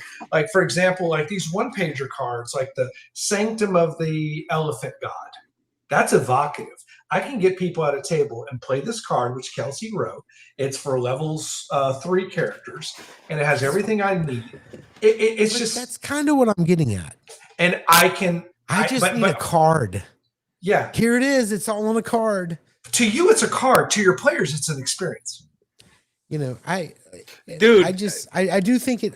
I will say this, and I do think it was crafted, not necessarily for cons, but I think cons had a really big effect on how promoting it. But the con game for this game, actually, I have found running multiple reps of it, it has a sluggishness because of the exploration pillar, which is. It's not a flaw. It's not a feature. It's not a bug. It's none of those things. It's something to continue to work through and understand at the table. A con game where we lament the combat slog of 5e. Shadowdark has some Explora slog, and it is there. And you have to kind of really be cognizant of that when you're running the game, to be able to use the always on initiative order, which, by the way, is a part of that game's design, and it works very well at the table. The random encounter aspect of once every 3 rounds, 2 rounds, 1 rounds, well, it doesn't have to always be a monster encounter. I use it sometimes for emergent trap design. I use it sometimes for just social situations or just lore that might be potentially dangerous. But yeah, the con game scene, Gary, I think maybe an original intent to promote the game that was there, but there's probably a little bit of disconnect because so much of what the game excels at in a con scene with strangers, it can kind of get Well, and I also I think another, and this sluggish. is earlier I was like listing off, it doesn't have domains, it doesn't have this, it doesn't have that. You know what the biggest one of those things it doesn't have that bothers me is? Time. Like, you know, whenever the clock is up, you can get through a dungeon in an hour. You know what I mean? It just but look, it's fine. It's fine. It's a fine game. You know, can I ask you a question? Because I'm genuinely interested. How many different game systems have you run over the last 24 months?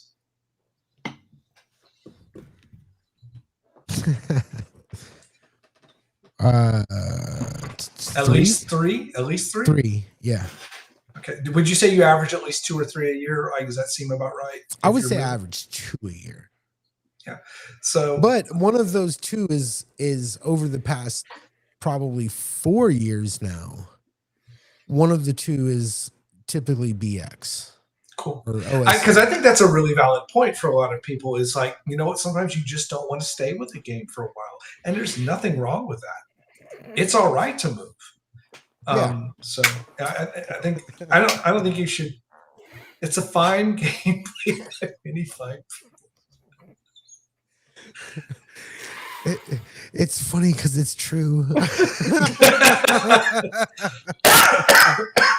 Now, and I don't want to shit all over it. I just think you do. So many. That's fine. Well, look, here's the thing. There are games. I don't want to shit all over it. It's a fine game. But no. It's a fine game. It's fine. But there's a lot of other games out there, and this is like using all the. It's just sucking up the room's oxygen. Fucking Hyperborea. I'm sorry, it's pronounced Hyperborea. Hyperborea. I fucking I hate that. That's something I would like to get into a little bit. There's just a lot of other things out there. I'm surprised you're not interested or haven't spoken to, because I would think it would really appeal to you, because Andrew Fisher, who did a lot of design with Star Wars and the whole Edge of Empire, like Stormlight, I would think that the Brandon Sanderson.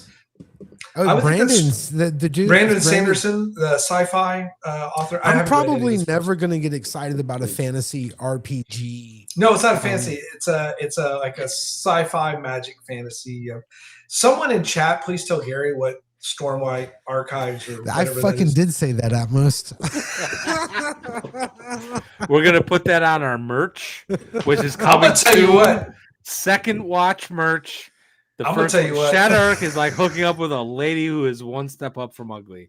I will tell you, the players that I play with, it is anything. It is sexy. It is a sexy beast. To Kelsey. People. To Kelsey's lawyers, we're not talking about Kelsey at all. Okay. No. We're talking about the game. But I'm gonna tell you, Shadowdark is a sexy game to get people interested. Love you too, Fox.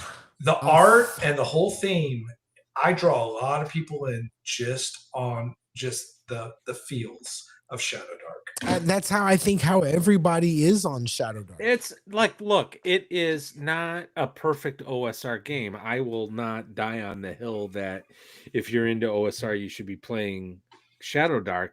But if you're like, I look at things from a game master's perspective. You want to run a game, you have an idea in your head, but you have this reality that you have to address. And that reality may be you're dealing with players who are not into like this OSR thing you want to try, right? Mm-hmm. Because they've been so wedded to 5e. That's happened to me, okay? And it continues to happen to me. Shadowdark is a great way to introduce it, and it's easy, and eventually you move into something else. And that's they won't move backwards, Matt. They won't move. No, backwards. That's not true. I'm That gonna is tell not you, true. That they is will not not true. move That is backwards. not. That is not. That is Why 100% can't not we true. have a game that Because I'm introduces bet. doing new that right players now that's with good Gods and of they'll the keep Forbidden North. playing, and we don't have to have it as an introduction to anything? Because of my Gods of Forbidden North campaign, they have been moving backwards. Are they longtime players? They've played with you for some time. Oh yeah, absolutely. That's you, brother. That's Yeah, you, well, that's not the fair system. enough. That's But you. guess what? That's you. A vast majority of game masters who are online watching YouTube and whatever, looking for advice, they have a gaming group, and that's Yeah. part of my reality. And I get shit on for saying this, but like the industry and all these like connections we have, we are unique, and and we're making decisions based on this. You know what? Fuck you at most. Okay. I love you, brother, but fuck you. Red Okay. Caps is telling some truth too, man. Shadowdark is good because I can trick 5e players into playing my OSR dreams in it. That's true. But that's true. That's But great. that's what That's 5e great. That's great. That's what Shadowdark is. That's what Yeah. Shadowdark is. But I think a lot of So- guys in the YouTube sphere. All right, here it is. Okay, I had a good hour and 55 minutes of no shit talking. What do you mean? I felt like you were kind of throwing down a little bit of. No. I'm talking from the chat. I'm talking from the chat. Oh yeah. I had a good. That's a I had a little good uppity because run. they were on his side tonight. I know. I had a good run. You know what? Erase this day from your calendar. Anyway, I'm going to die on this hill because that's what I do. Okay, so my point is, I think a lot of people in this space, they're talking to other game masters, and they're not looking at the actual reality. A vast majority of us have a gaming group. They don't have this vast network, right? So what do? How do you talk to them to try new things? Blah blah blah. And I think I think Shadowdark is a great way to do that. And it gets the conversation going. Hey, do you want to try this other game? It's like Shadowdark because of X, Y, and Z, but it's not like 5e because we're no longer to be doing this other thing. You know what I mean? So I don't know. At the end of the day, I love you guys. Thanks for showing up, but fuck you. Okay, I'm done. All right. Gary?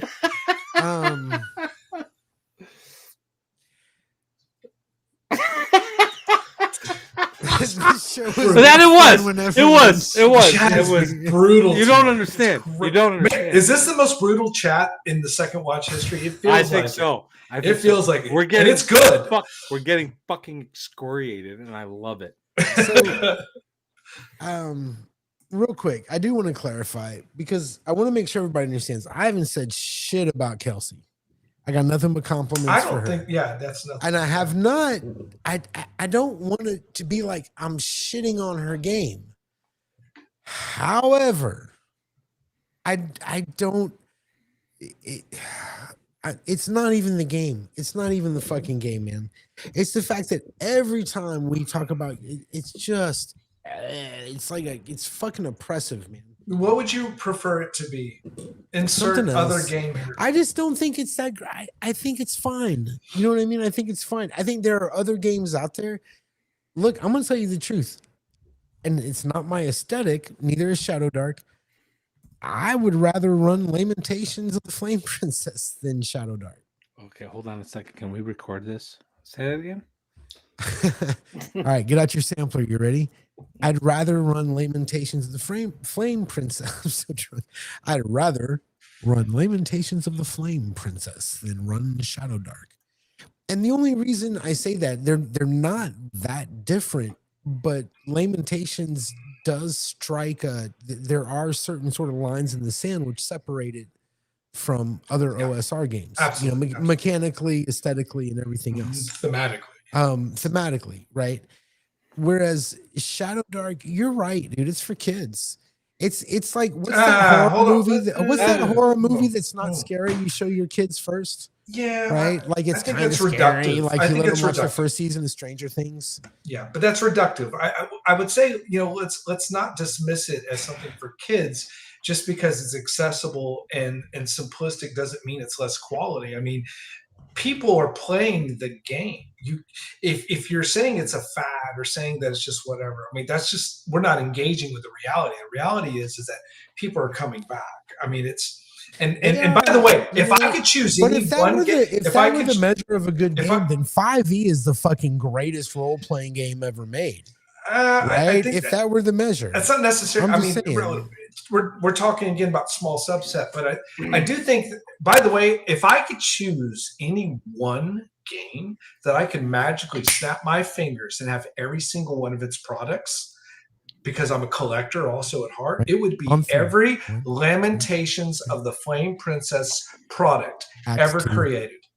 I would snap my fingers, and overnight, if the only thing keeping me from ever getting into that game is now cost and barrier of entry. And also the fact that I only have a small curated group of people that would be able to really see it fully realized to its next level. But Shadowdark is pulling people to tables. They don't have to memorize mechanics. They don't have to sit there and get bogged down with what do I need to do on my character sheet. They're having fast, fun, tension build situations. And if we just hand wave that, if we just dismiss that, every time we do that, all it does is validate it even more that it has broken through.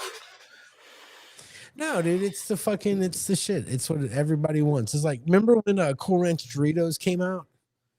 Yeah, I'll tell you what. I was eating them. I waited until 1985. Shit, Chicago Bears. I opened the bag, and when I saw the first commercial, I was so delighted. By the way, let me ask you this, Gary. What's your favorite punk album? Oh, Fugazi.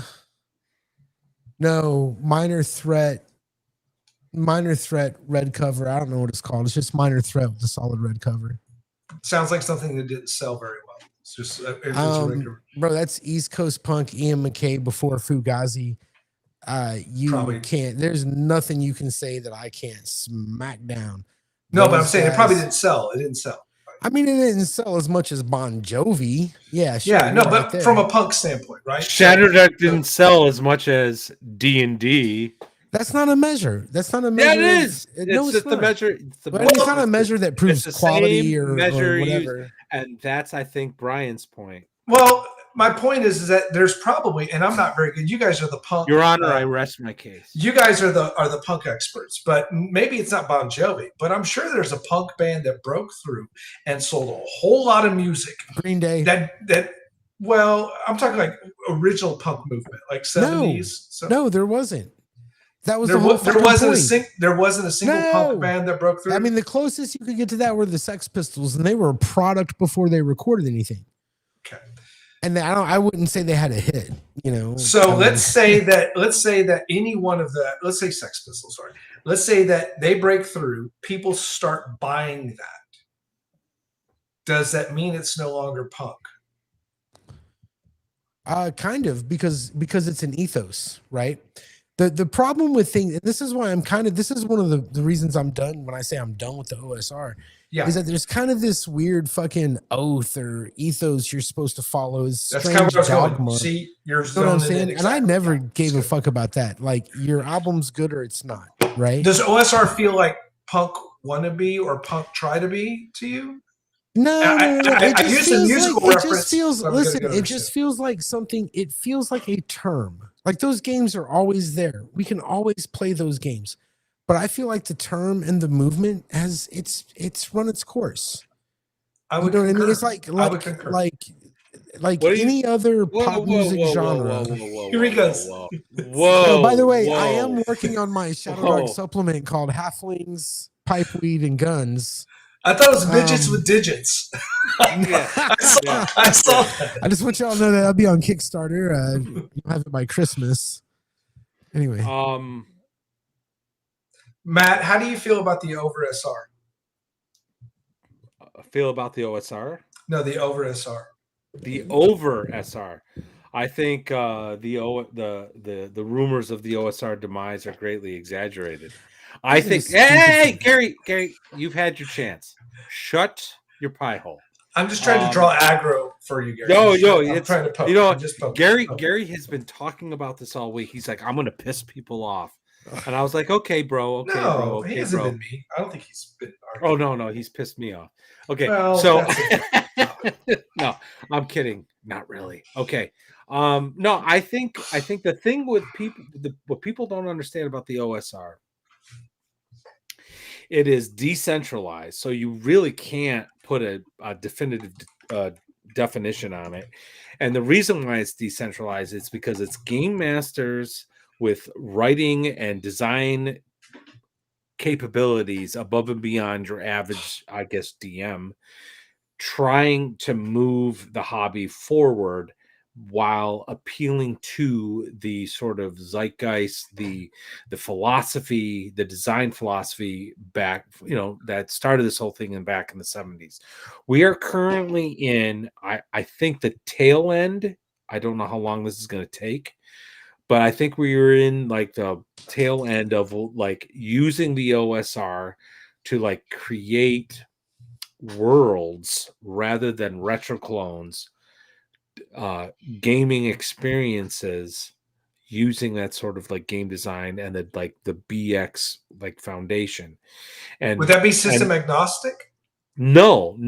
Okay. No, I don't, not necessarily. But I also think because of the influence of the OSR, and by influence I mean like radioactive, permeating everything, you have all these other games that have been coming out. Like the Red Room is not strictly OSR, but it's based off of it. They're a OSR adjacent, and they're doing like this whole other thing. You got RPG Pundit, who would say he is OSR, but he is part of like this next generation that's trying to do something different and creating like a particular world experience. And I would say Morkborg, Shadowdark are in that adjacent cloud, that are being influenced because they're creating an experience and then implied setting, so on and so forth. So I don't think the OSR is dead. I think that's ridiculous. I think there's a lot more to come. We just need to unshackle ourselves and like, look, someone's gonna take what I'm about to say as a personal attack, and it's not meant to be. He's about to piss me off. Is it what he's? No, it's actually, it's not you. It's not you. There are people who have an intellectual curiosity about what happened in the 70s, and they have a particular Kickstarter going on right now. I'm not going to tell you not to buy it. I'm not going to tell you not to. This is spicy. But do we really need another fucking retro clone? That to me is not OSR. That's just intellectual curiosity. And if that's your thing, go do it. The OSR is forward thinking. And that's where I'm at. And I think that is why I like Shadowdark. Again, it's not my favorite game, but it's forward thinking. It's not talking to the grognards. It's talking to the new players, and it's saying, what can I do to get you to not be a grid monger, right? What can I do to get you? Good label. What can I do to get you to like be theater of the mind and really be immersive? And I think Shadowdark is a great start. It's certainly better than fucking Morkborg. And no, I'm gonna shit on Morkborg until the day I die. It's gonna be on my fucking tombstone. But can I ask you a question? Because the way you describe Shadowdark and you're just what you just said, maybe not in but what you just said, I mean, it makes you sound like you got to be like fucking Moses out there, like preaching the word and shit. Like I'm supposed to buy a game and then go out and be some like proselytize it and fucking, convince people to give me one of every 10 of their goats or whatever. It's like the way you're talking about it, though, it's like I'm going to convince and we're going to do this and we're going to work our players and we're going to guide them and we're going to. Well, no, that's just me. No. Well, then go play 5e. then go play Wow. 5e because a vast So majority you're of the saying I players, got to take on some 90, kind of guardianship of no. people's playing. Oh boy. I am saying that, but guess what? That's not me just pie in the sky. That's reality, bro. Everybody's playing a particular game, and if your position is as a game master, I shouldn't have to do that. Then just go buy D&D 2024 and go have fun. So you're saying that But the no. only so I'm not what, saying it. I'm whoa, talking about holy what shit. you're saying. I'm No, talking no, about what no. you're saying. No. I'm What talking about what you're saying. You're saying. I I'm asked talking you a about question. I didn't say shit. no, but you did chase it. You said that I'm proselytizing. What I said, I'm am I saying is supposed to? Is what that part? I'm Is that the and I'm expectation of the person running an OSR game? what I'm saying is if you want to play a game, you, the game master, have to know your players. Okay. If your players are a bunch of 5e crazies, oh, then maybe whatever. But Shadowdark has opened the door to get some of those in, and if they're inclined to play Shadowdark, they're going to be inclined to play an OSR game. No. I disagree because I have my own gaming crew as a Right. counter evidence. So I have 60 players over 24 months, and I've not had any. By the way, none of those 60 players even know what the fuck an OSR is. If I threw that acronym at them, they don't use know. the acronym. Don't use the acronym. Right. So if I don't use the acronym, use right? the If I don't style. right, Use the play right. style. And So that's why Shadowdark is so important. do you want to get mad at me? Do you want to get mad at me here? No, I want to keep yelling at Gary. No. I will say in my 5e 2024 game. That's what I look forward to of our relationship. That's what I look forward to every Friday. It's my pleasure. In my 5e 2024 game, that of course I'm being paid to run because it's not something I would normally run of my own accord. But Shadowdark has made me a better GM for 5e as a system, 5e 2024. I can tell you my players have absolutely enjoyed what I have brought in from Shadowdark in terms of things like carousing tables specialized to their backgrounds. I do think that it is a turning point. Oh God, did I just do that? I just did that. I think it is a bit, sorry. I think Shadowdark is a forward-facing game that pays tribute to that which was before it. It is a bridge, but it is a bridge across forward. OSR games, as they currently stand, have gathered all of the market share that pretty much they will ever have. Shadowdark is gaining market share. And that is something that is considerable and quite fucking cool.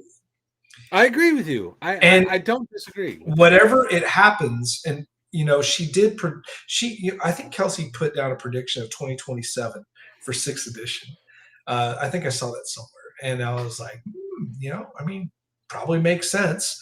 They kind of hit the ceiling with 5e 2024 rule set. I do enjoy 5e 2024, but Shadowdark as a vehicle forward for people into the hobby, Shadowdark as a vehicle for getting people who aren't familiar with each other at the table an easier way to relate to one another versus a very complicated rule set. I could never onboard 5 people at North Texas RPG Con next year with Axe. I just can't. I agree with I 100% agree with you. And when I run my game next RPG Con at North Texas, I'm gonna run my Union of the Snake inspired Duran Duran Shadowdark adventure. And what's Chubby doing? If Gary's not here to witness the chafing, does it really exist? No. Well, okay. Look, I don't necessarily disagree with you on that. In 10 years, is OSR going to be bigger or smaller, Matt? I think it's going to. I don't think bigger, smaller is relevant. I think it's going to maintain. I look at North Texas Con. I mean, that's all OSR, and it's where all the creative energy lies, right? Other For than these now, like for now. no, But- but with no. Other than these like corporate monoliths, and what are they producing? And I'm a proponent of AI, and I'm about to say they're going to be promoting AI slop. Okay, it's just going to be regurgitated corporate fucking nonsense. But you're going to go to places like North Texas Con, and you're going to see true creators doing their thing. We Now, will. well, We'll also see a lot of gray hair. well, Okay, so who cares? Because the no, gray I'm not hair is saying where that. wisdom lies. Okay, Sure, and and I and acknowledge and that. Kelsey built her brand off of that. Yeah. That's part of my argument is what makes her OSR adjacent pregnant pause so compelling, because she built off of that. Okay, and there's something to be said about that. Like, the OSR understands, like, at the heart of it, like, if you understand the OSR, you're going to have like these amazing immersive games. So, and I've had some amazing immersive games with Shadowdark because it's built off of that philosophy. And I concede we don't have a clear definition, but I think that's a good thing, because it opens I agree. up for creativity and all this stuff that can flow from it. So I had Did he just burp in the microphone? he did, because Seems he's like he a did. No, disrespectful. he's So a next malcontent. next week on the second watch with Matt and Brian. Look. Anyway, I my point is though, Gary's bowel movements aside, Oh gosh.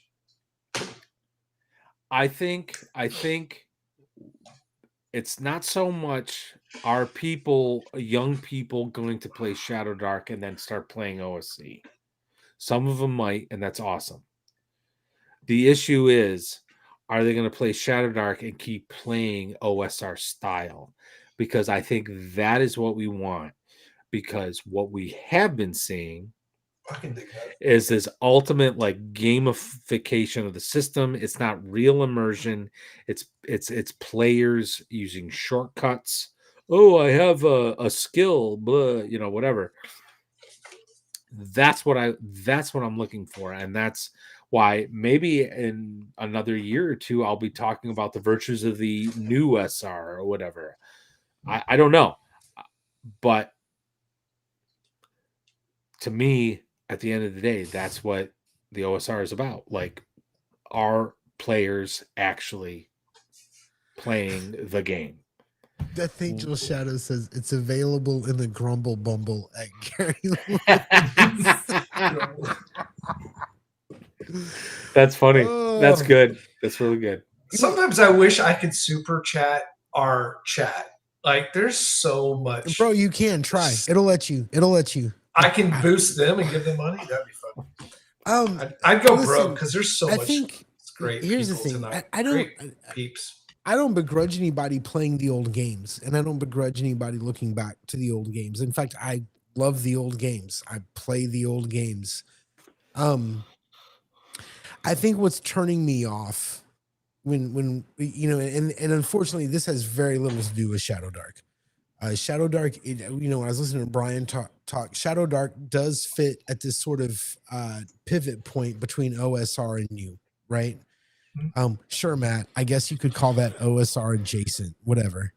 It's not my label. It's not my label. I guess what I'm just saying what other people are saying is I think the OSR, when we talk about the OSR in general, it is sort of this ethos.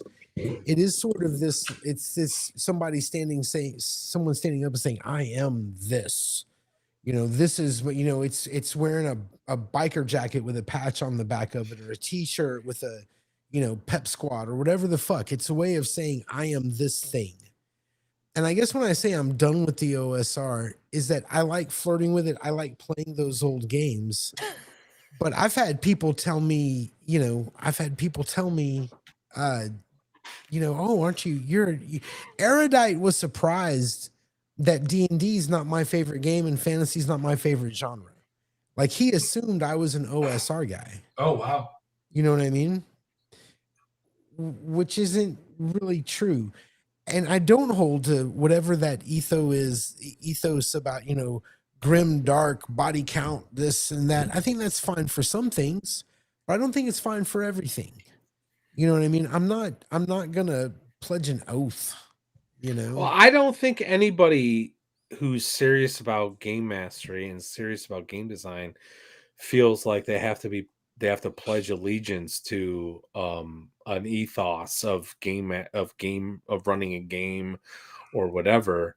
I think it's really more about just understanding like what was influencing or educating or informing the game designers in the 70s. That's at the end of the day, to me, what the OSR ultimately really is. And that requires an intellectual curiosity. It's the reason why I spent a little bit of money on picking up through eBay retro clones just to read them. Like I'm never going to play Blue Home. Right. Right. But I read it to just see it. You know what I mean? I love I Blue Home. read it. Yeah, it's great. It's great. Yeah. Maybe I would run it, but like I know I'm probably never going to run it, but I read it just to understand, right? And to me, what Kelsey did with Shadowdark was tap into that understanding. And I think the OSR can only truly be understood through that sort of like, I read this, I read that, I read this other thing, I read this other thing, and like synthesizing that material and sort of like trying to articulate the guiding principle. And it's never going to be 100% exact. And frankly, I think what Dave Arneson and Gary Gygax were doing in the 70s was so fucking unique that I don't think you could formalize it. And I've said this before. Tabletop RPGs are gamifying our imagination, and our imagination is infinite. How the fuck are you going to actually quantify that? Yeah. You can't. It'll never be a perfect system. And what the brilliance of the OSR is, it embraces that concept. And that's why it will never be complete. It'll never be perfect. And, all due respect to guys like Alexander Macris, but you're barking up the wrong fucking tree. You want to have a good game, you have room for the imagination to breathe. Sure. And that's BX, that's Beckme, and that's Shadowdark. And with that, we are 20 minutes past the hour. Oh, we are. We went on. I think our watch has ended. Guys, thank you so much for being here. I know it's been a rough week. We're going to be here next week, continuing what we're doing. I think we're going to have Matthew Tapp and the Arduin guys here next week. My bad. I have to touch base with them to double check, but I'm pretty sure that's what we're doing. There's some stuff going on with them. I might be able to rope in Griff Morgan, who's a friend of the show, in on all that because it's a big thing going on. On that note, I do want to say, again, this is culture war stuff, but Arnicon is in about a month. I'm going. We're going to try to broadcast from there. Justin Alexander is going to be at Arnicon. Justin Alexander said some things that are frankly detestable about Charlie Kirk. If you're planning on going to Arnicon, please consider doing so, because he's one of many that are going to be there, and he does not define Arnicon. Arnicon is a celebration of Dave and the Blackmore Bunch. So I'm going to be there. I hope to see you there. And yeah. Brian, Gary, any last thoughts? Yeah, I do want to conclude this by saying I'm not trying to. I've said it a few times. I don't hate Shadowdark. I don't hate Kelsey. Didn't say anything bad about her. I think the game is fine. Whatever. Don't hate me forever. I just don't get it. I just don't get it. fuck, nobody's gonna talk to me at North Texas, dude. Nobody's gonna talk to me in North Wow. Texas. You'll be She's gonna fine. show up and just fucking kill me with hate. Anyway, I think that what maybe kind of came out of the dialogue tonight, Gary, was not so much really maybe the malaise or the fatigue with Shadowdark, but it seems like with just OSR and just in general a little bit, kind of the periphery of it, or maybe the labeling of it, which does seem counter to who you are because you're kind of a renegade. You like to move and flow to your own rhythm and go where the muse takes you. And I think that that is absolutely one of the most beautiful things about you as a game master, because anybody who plays with you on a regular basis always knows they're going to get a different tune. I'll just say on my point, as kind of like the resident aficionado who was on this train well before it ever blew up, and you guys both know that. That's Well true. before this ever Truth. blew up, before it ever became a thing, I was there. I will say that, as a guy who's not really an OSR guy in terms of labeling, but I try to bring that philosophy to my tables. Exploration, risk, player ingenuity, creativity, tension. Shadowdark is that. It's that's at its core. It's stripped down, lethal, unforgiving, and those are the kind of games that I find my players really enjoy. So it's worked really well for me. Just want to say to everybody in the chat, you guys are just fucking hilarious. Yeah. This is like, it's the best comedy. That's like the best comedy all year I've seen. Yeah. So anyway, Yeah. In light of everything that's been going on politically this has been awesome. Fucking guys, I love you guys. And I'm going to actually end tonight's watch with our resident seneschal. Disco, I might Dis- make you a saint in my next campaign. Disco. You know what? Disco, you're giving us $2, and I want to actually give you more than just that. You have been in Double D's chat supporting him. You've supported others in this space. You're part of the glue, really, honestly, bro. I love the art you share on X. We really appreciate you. Seriously. Oh, it's all this barbarian shit. It's fucking fantastic. We got Red Sonja, Conan, and fucking Boris Vallejo. I love it. So yeah, man, we appreciate you so much. $2. Thank you very much. Just shun him and have a good time. Obviously talking about Justin Alexander. Fuck that guy. Anyway, guys. remember this was the year of building bridges. I know. Well, we were gonna make friends and put I know. shit to Well, bed. Yeah. I don't want to end on a dark. he's such a pretentious. He's so pretentious. I feel like someone's gonna listen to burn his my videos. fucking place down while I'm asleep. He's so pretentious, man. That dude, and the whole he kind of appropriated the Jaquazing the dungeon. Yes. And like, what an absolute douche tool. It just, it's not cool, not good, not a anyway. But anyway, hey, good night. Love you guys. Love you guys. Thank you. We gotta go. Next week, like I said, I think we're gonna have actually like a panel talking about Arduin, Barrows and Borderlands. It's gonna be a fucking big. It's gonna be crazy. So, guys, thank you. God bless you. We love you, and our watch is ended. We'll see you next time.